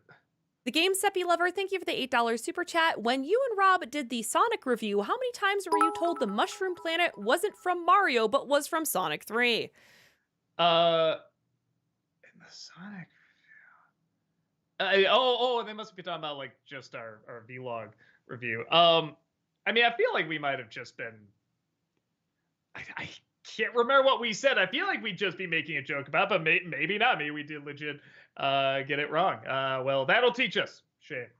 Nate Thomas, thank you for the $20 super chat. What would you say your favorite Gary Oldman movie / role would be? My favorite movie of his is Air Force One, while my favorite role of his is either Winston Churchill or Lord Shen. What's your favorites of each, respectively? Man, he plays so many different characters. I'd have to really see. I'm not gonna act like the movie's perfect, but I do kind of dig him in Dracula. I think that's kind of a cool take on the character. You can play him young and old and stuff like that. And I have a soft spot for Fifth Element. I just think he's a blast in that movie. That's still one of my favorite reactions, where he opens the box and starts laughing and then starts crying. They're not here. I love that reaction. Sean, thank you for the $10 super chat. The movie in which Sean Connery returns as James Bond is the theatrical released Never Say Never Again, with Kim Basinger and Rowan Atkinson in early roles, and directed by Irvin Kershner. Oh, I didn't know I forgot Rowan Atkinson was in that. Yeah, I haven't seen it since it came out. I just remember thinking like, oh, that's Indiana Jones's father. Oh, I didn't know he was James Bond. Oh, he looks so weird without the beard. Yeah, this movie's not that good. Ted, thank you for the $10 super chat. When are you dropping by the DC area? I'd love to buy you a drink. Returning to Too Many Games this year by any chance? Oh, thank you so much. And I don't think so. We're still keeping there's a bunch of cons coming up in the Midwest. And we're going to be at, what is it? Days of the Dead in Chicago. Check that out. And then we got Midwest Gaming Classic next month, and we have C2E2 that same month. Yeah, so check us out at all those. But yeah, if I'm going to start traveling, I really should wait for this to be gone, the fatigue and everything. So right now I'm just doing ones that are pretty close to home. Darth Payne, thank you for the 500 bits. Doug, I know you're a busy guy, but how far are you on the Venture Brothers so you can tell us your top 11 episodes? Oh, I finished it. I really liked them, and I like that. The finale, for the most part, the movie they did was good. I feel like it could be a little bigger, but at the same time, it almost makes sense that it's not. There's so much about failure, I feel like, in that show. I don't know what my top 11 would be. That's another one where it's like a couple stick out, but it's kind of like Bob's Burgers, where it's like it all kind of blends together in a good way, where it just feels like this happens one day, this happens another day. It's kind of like saying pick out your top 11 favorite days. Like you could pick out a couple, but a lot of them just kind of blend together and have like fun moments and stuff like that. Like, could you even remember the date or what else happened that day? So, it's weird in a weird way. That's kind of a bigger compliment when I can't pick out the best ones because it all kind of blends together in just this one joyous event. Cole, thank you for the $5 super chat. I met you at C2E2. I was the one that brought Red Riding Hood movie. I was just wondering if you'd watch it. It had Joey Fatone as a singing werewolf.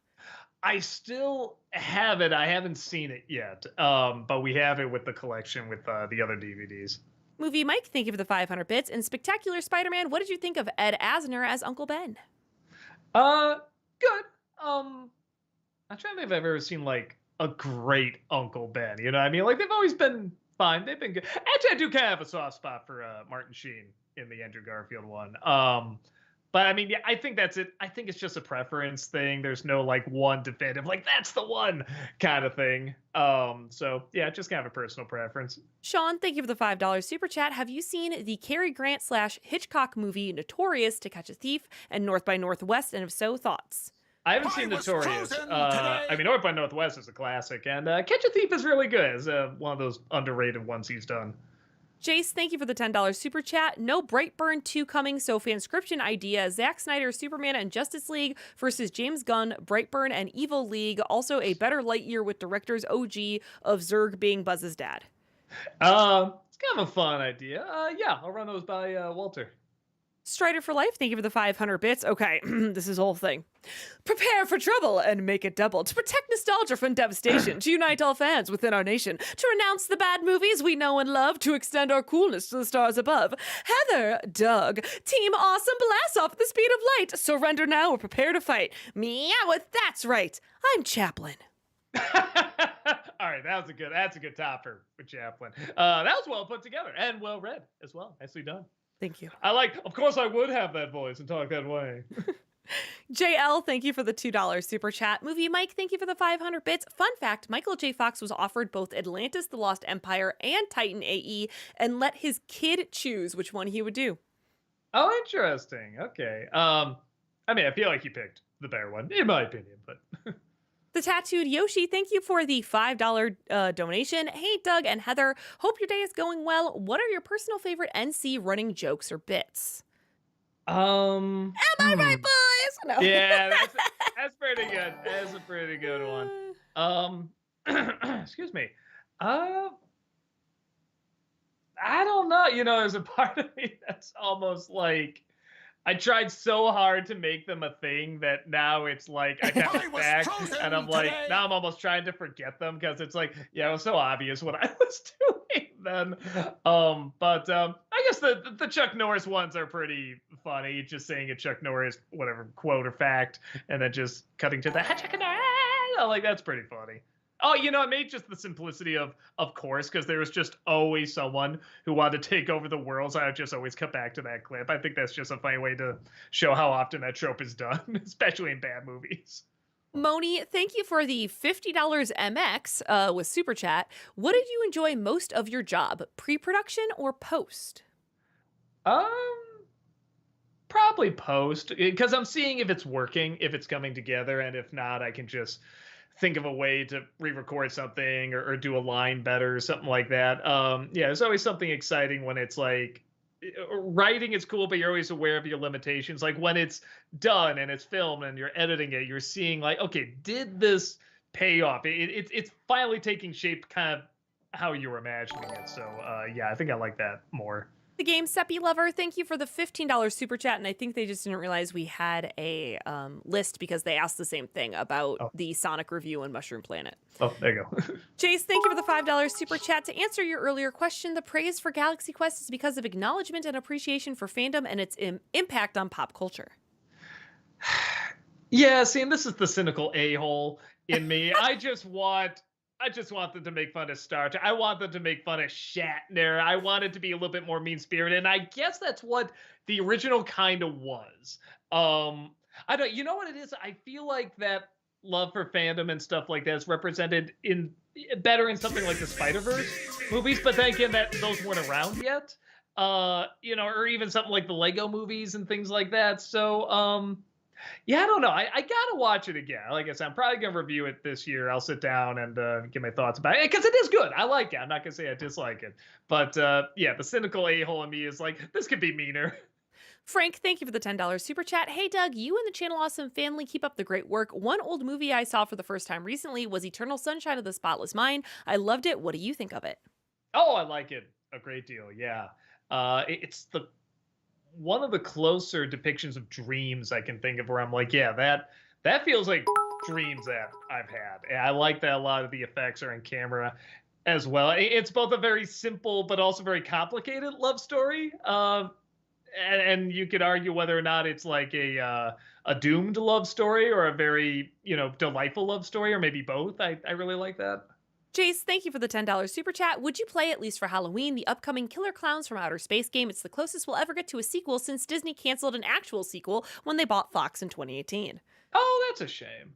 Man, there's so many other games I have to play. That's the only thing. Probably not, but we'll see.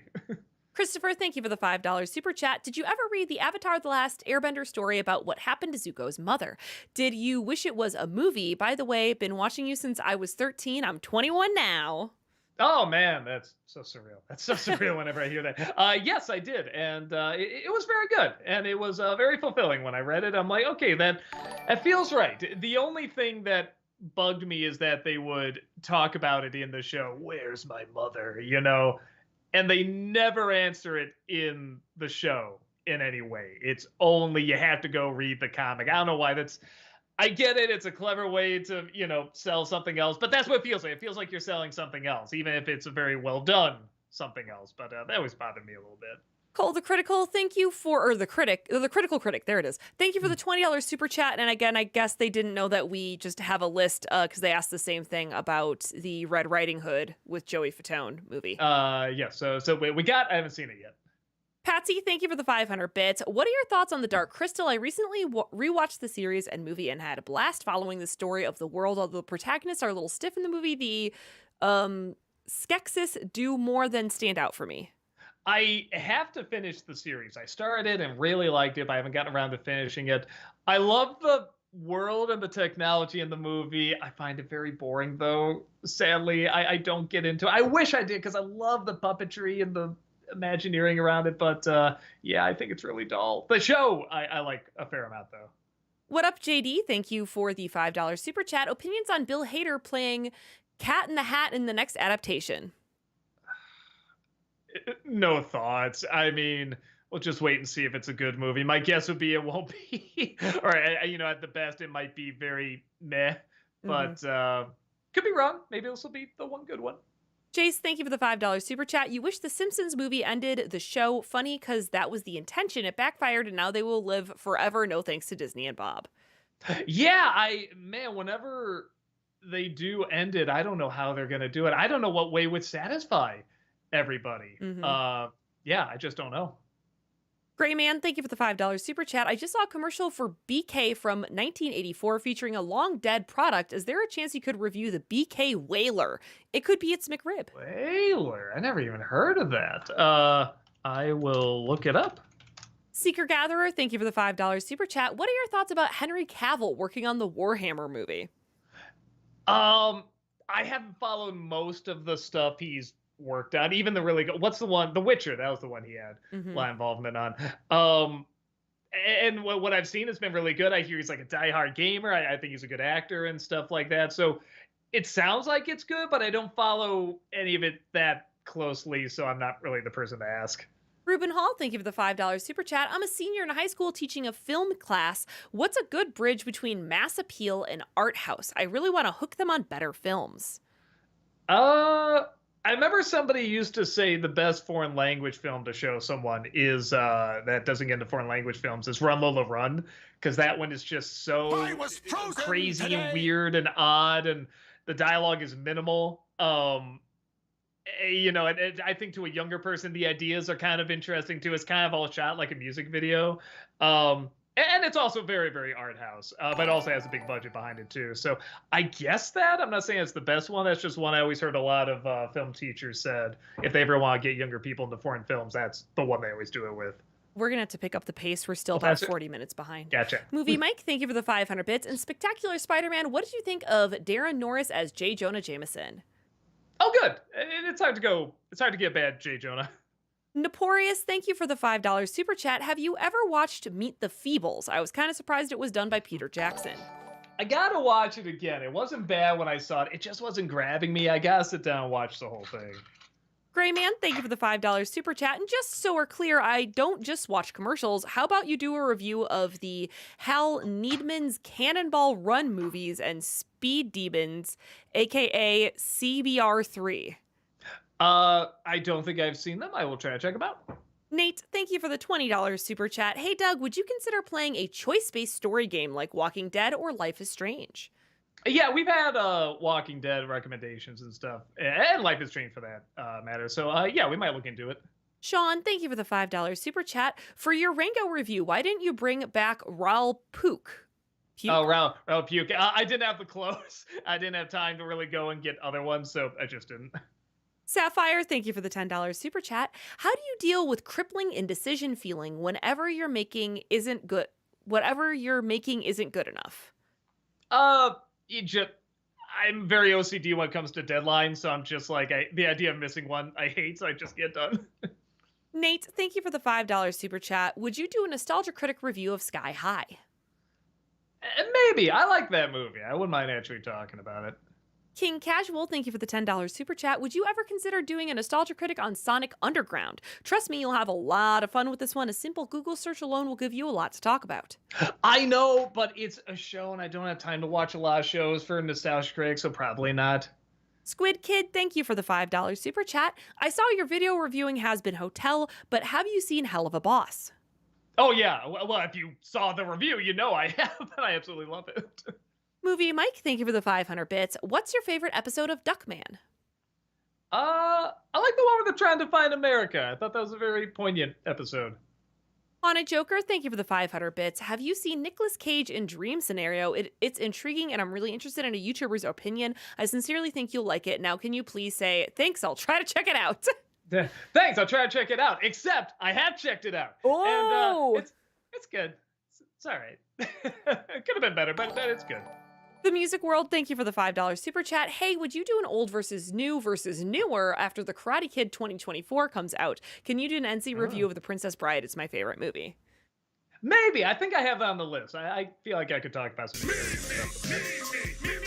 Alexander, thank you for the 500 bits. What's your favorite joke in Simpsons Stonecutters episode? For me, it's the bookend with the other Homer being allowed in both versions of the No Homers Club. That's mine too. I love that. Sean, thank you for the $5 super chat. I know that you're not a fan of Animal House, but what did you think of Belushi's performance and Elmer Bernstein's score? Fine. Both fine. Nate's, thank you for the $5 super chat. Hope I'm not kicking a hornet's nest with this question, but did you see The Sound of Freedom? And if so, what are your thoughts? No, I never got a chance to. I might rent it at some point. Azaleas Arts, thank you for the 510 bits. Do you ever plan on reviewing the Silent Hill duology? Is that the games we're talking about, or are we talking about movies? I'm assuming movies, but... Oh, okay. I don't play the games, so I'm probably not the one to do it. Sean, thank you for the $5 super chat. Which movie better represented Chicago, Blues Brothers or Ferris Bueller's Day Off? Blues Brothers, that's very, very Chicago. Sean, thank you for the $5 super chat. Thoughts on the parade and the art gallery in Ferris Bueller? The art gallery scene is my favorite part of the movie. I love the atmosphere and music. Yeah, and that's to say, Ferris Bueller is still a good representation of Chicago, but Blues Brothers is better, in my opinion. Blizzard Woofy, thank you for the $10 super chat. What is Malcolm like in real life? What is Malcolm like in real life? I mean, he's honestly what you see. He's really laid back, really sweet, very talented. Yeah, just an all-around nice guy. He's the coolest of all of us. Yeah. Just effortlessly cool. He walks into a room and it's 10% cooler. and everybody perks. I don't know. There's a real positivity to him. Everyone just kind of smiles when he's around. Dragon's Toy, even Twitch chat, late for everything, but we love Malcolm. That Disney nerd, thank you for the 500 bits. Not a question, just a dark joke. So I got my son a trampoline for his birthday. The ungrateful brat just sat in his wheelchair and cried. That was good. The Wisenator, thank you for the $5 super chat. I know it's early in the year, but is there an idea of what's going to be in Disney-cember 2024? I've run a... Oh, sorry, I'm still on that joke. I've run a... Just the other, like, ungrateful little... I'm sorry. Whew, okay. I haven't picked it out yet, but there's a couple options. Justin, thank you for the $5 super chat. Have you checked out the 10th Kingdom yet? No, not yet. It'll be a little bit of time. Movie Mike, thank you for the 500 bits. In The Iron Giant, what do you think of the scene where the giant and Hogarth say goodbye? Oh, it's a good scene. It does exactly what, it should be. Emotional moment. John, thank you for the $10 super chat. You've mentioned Sideways being one of your favorite films, but what do you think of Alexander Payne's other films, Election, About Schmidt, The Descendants, and Nebraska? Nebraska, I like. About Schmidt, I like too. Election, I remember being weirdly kind of pervy. Maybe I'm remembering it differently, but I remember it like being kind of off-putting. And I never got into The Descendants that much. Nate, thank you for the $10 super chat. I believe it's been confirmed that Hayden Christensen will be voicing Shadow in the upcoming Sonic 3 movie. Good or bad casting? Nonetheless, the memes! It sounds bad, but, he was okay in Ahsoka, so maybe it can turn around. The Music World, thank you for the $2 super chat. JL, thank you for the $10 super chat. Have you checked out the Yashahime mangas yet? The stories are very different from the show. No, it's another one. It's gonna be some time before I do that. Sean, thank you for the $5 super chat. Thoughts on Mr. Smith Goes to Washington? Joke. Do you think The Simpsons had the better ending with Mel Gibson? Clearly. I like the last third. The rest of it feels a little too goofy, but that last third's pretty powerful stuff. Azaleas Arts, thank you for the 510 bits. Have you seen the movie Look Who's Back 2015? It's a buried treasure of a film. I don't think so. I have to check that out. Christopher, thank you for becoming a member on YouTube. Appreciate that. Movie Mike, thank you for the 500 bits. Which Tim Allen character do you like more, Tim Taylor or Buzz Lightyear? Probably Tim Taylor. I like that character. And I've seen ads for Look Who's Back. I was like, why do I know that? But I haven't seen the movie.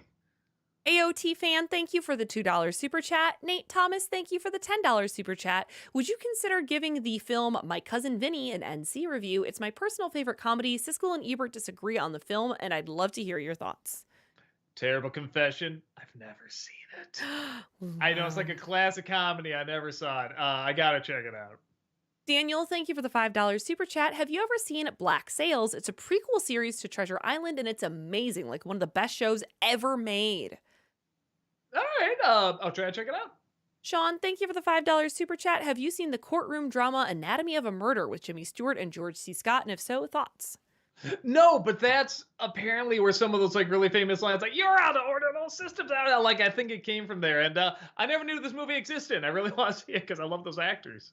Rising Narrative, thank you for the $5 super chat. Looks like there's no message, just the chat.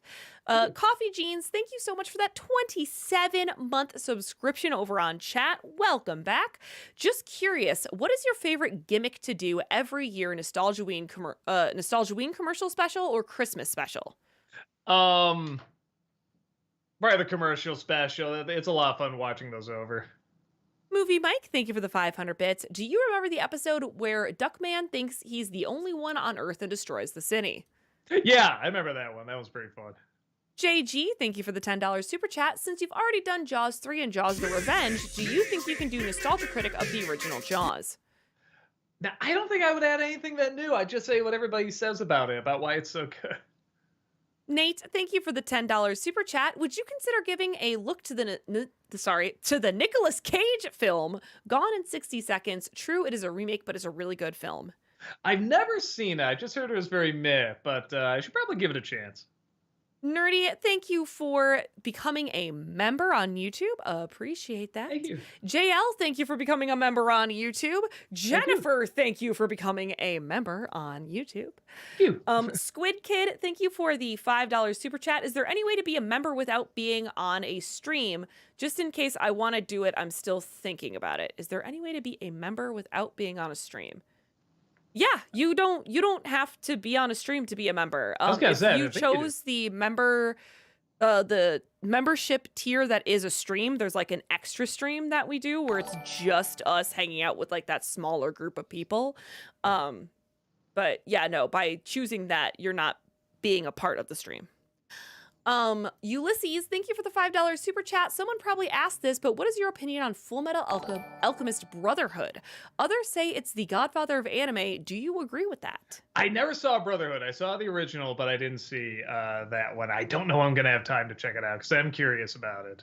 All right, well, we must have jetted very well because we did I was going super reach them all. fast. I was like 40 minutes. So, okay. That makes me feel better about that. Okay. Yeah, I probably should have mentioned the 40 minutes because we were like, we just needed to pick it up a little bit, but we're good. You know, now we can actually look at some of these that aren't super chats and just $5 super chats and stuff like that. So let me look over here.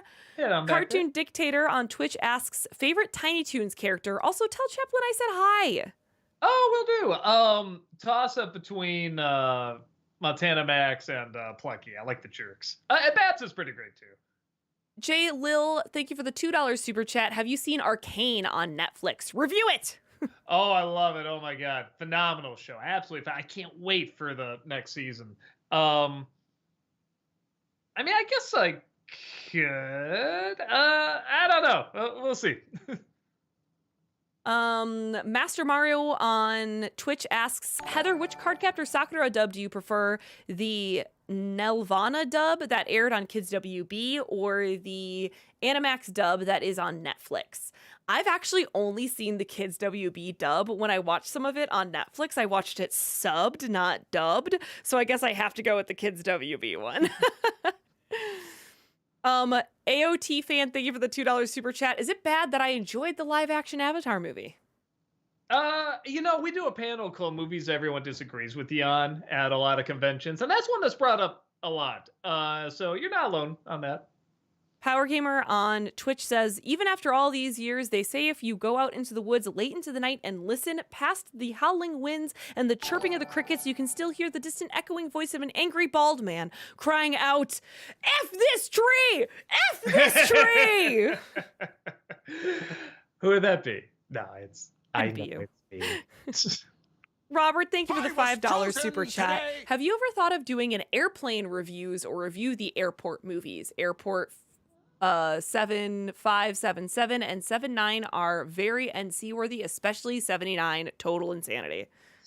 I don't think anyone would click on them. I believe you. I've seen a little bit of it, but I was young when I saw them, the original airport movies. So I just don't think anyone has an interest in. I don't have that big an interest, but I believe you. There's probably some funny stuff in there.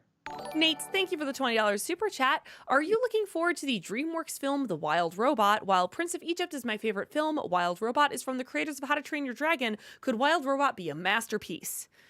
So we were talking about this when we watched the trailer. Both my brother and I were thrown off when we saw there's talking in it because it looked like a perfect silent film. But I guess in the original book there's talking in it, so it's like, okay, I guess that's a fair excuse. But I'm curious to see if that's going to be justified. Either way, it looks very good. It's a very cool idea, and I'm liking the animation of him mimicking the animals and everything. JL, thank you for the $10 super chat. Do you guys have a Discord? We do not currently. Anthony, thank you for the $5 super chat. Hey, Doug. There's this upcoming film from Full Moon Features called The Primevals. It involves stop motion effects, yetis, and lizardmen. Totally crazy. How do you spell that? Primevals.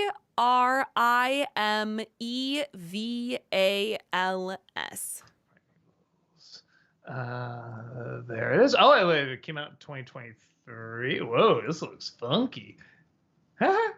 Oh, this is like an old-fashioned like stop motion, man. Oh, all right. Might check this out.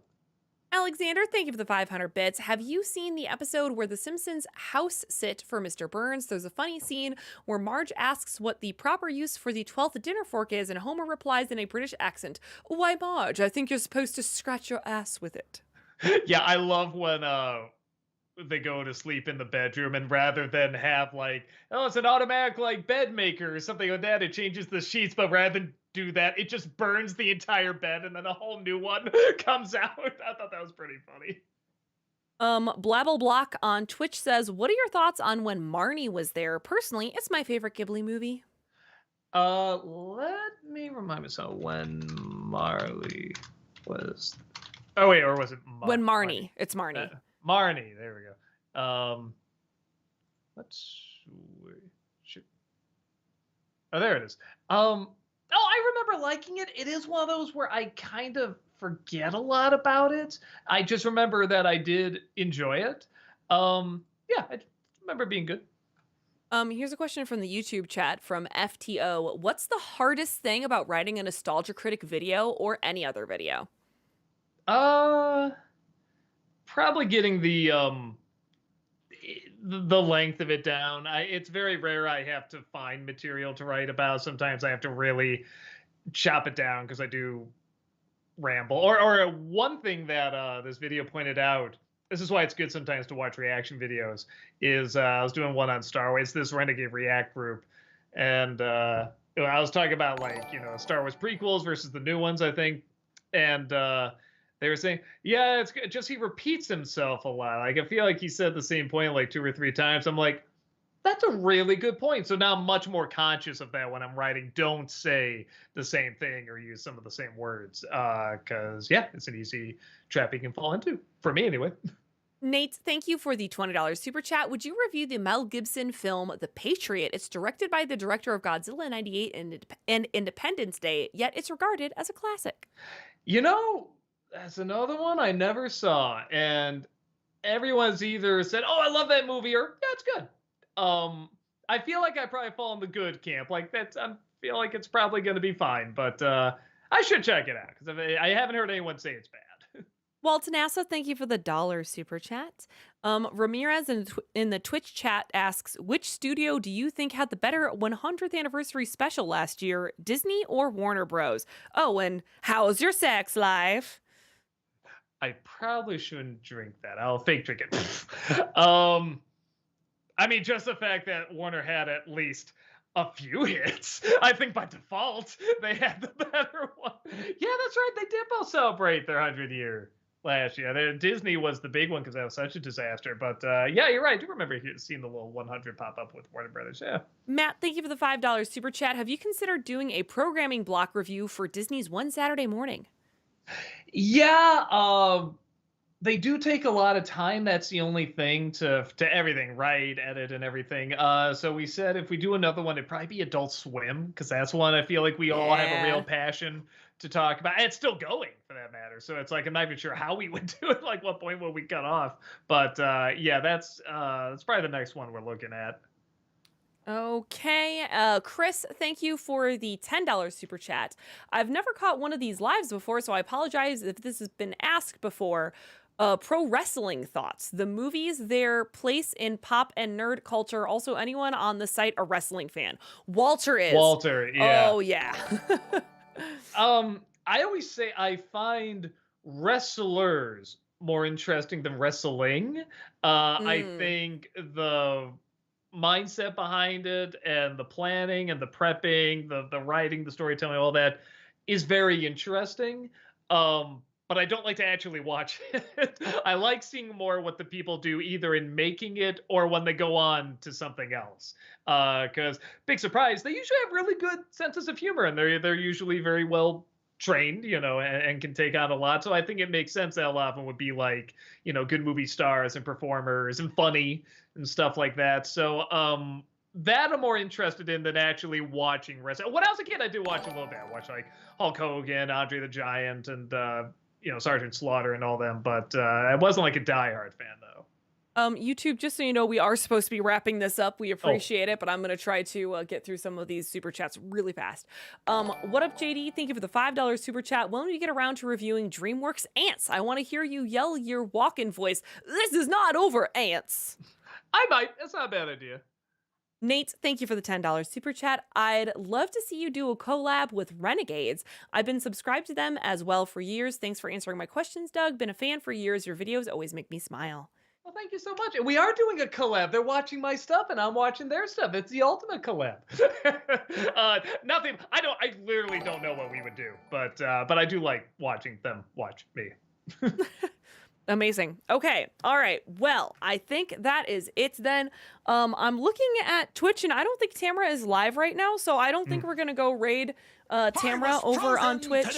But thank you all so much for joining us here today. We super appreciate it. YouTube, we do have content 5 days a week over on our Twitch channel. If you want to go check out twitch.tv/channelawesome. We have some content there 5 days a week. So come hang out. Including Final Fantasy. Yeah. Yes. We're only going to do it on Twitch. Yeah. Yes, that's what I was just about to say. Last Friday, we attempted to do a Final Fantasy stream here on YouTube as well, but we're just going to keep it to a Twitch thing because Doug needs to swear, gosh darn it. Yeah, we were swearing and we didn't even know we were, and it was kind of like literally throwing us off our game. So yeah, we're probably gonna I think we can do it okay, but when playing a game, I need my F-bombs. Yeah. So if you were interested in that and you enjoyed watching Doug play Final Fantasy VII, come to Twitch to check that out, okay? All right, great. Nate, thank you so much for the $5 super chat. Really appreciate it. Have a wonderful rest of your day, everyone, and we'll talk to y'all later. Bye-bye. Bye. Goodbye.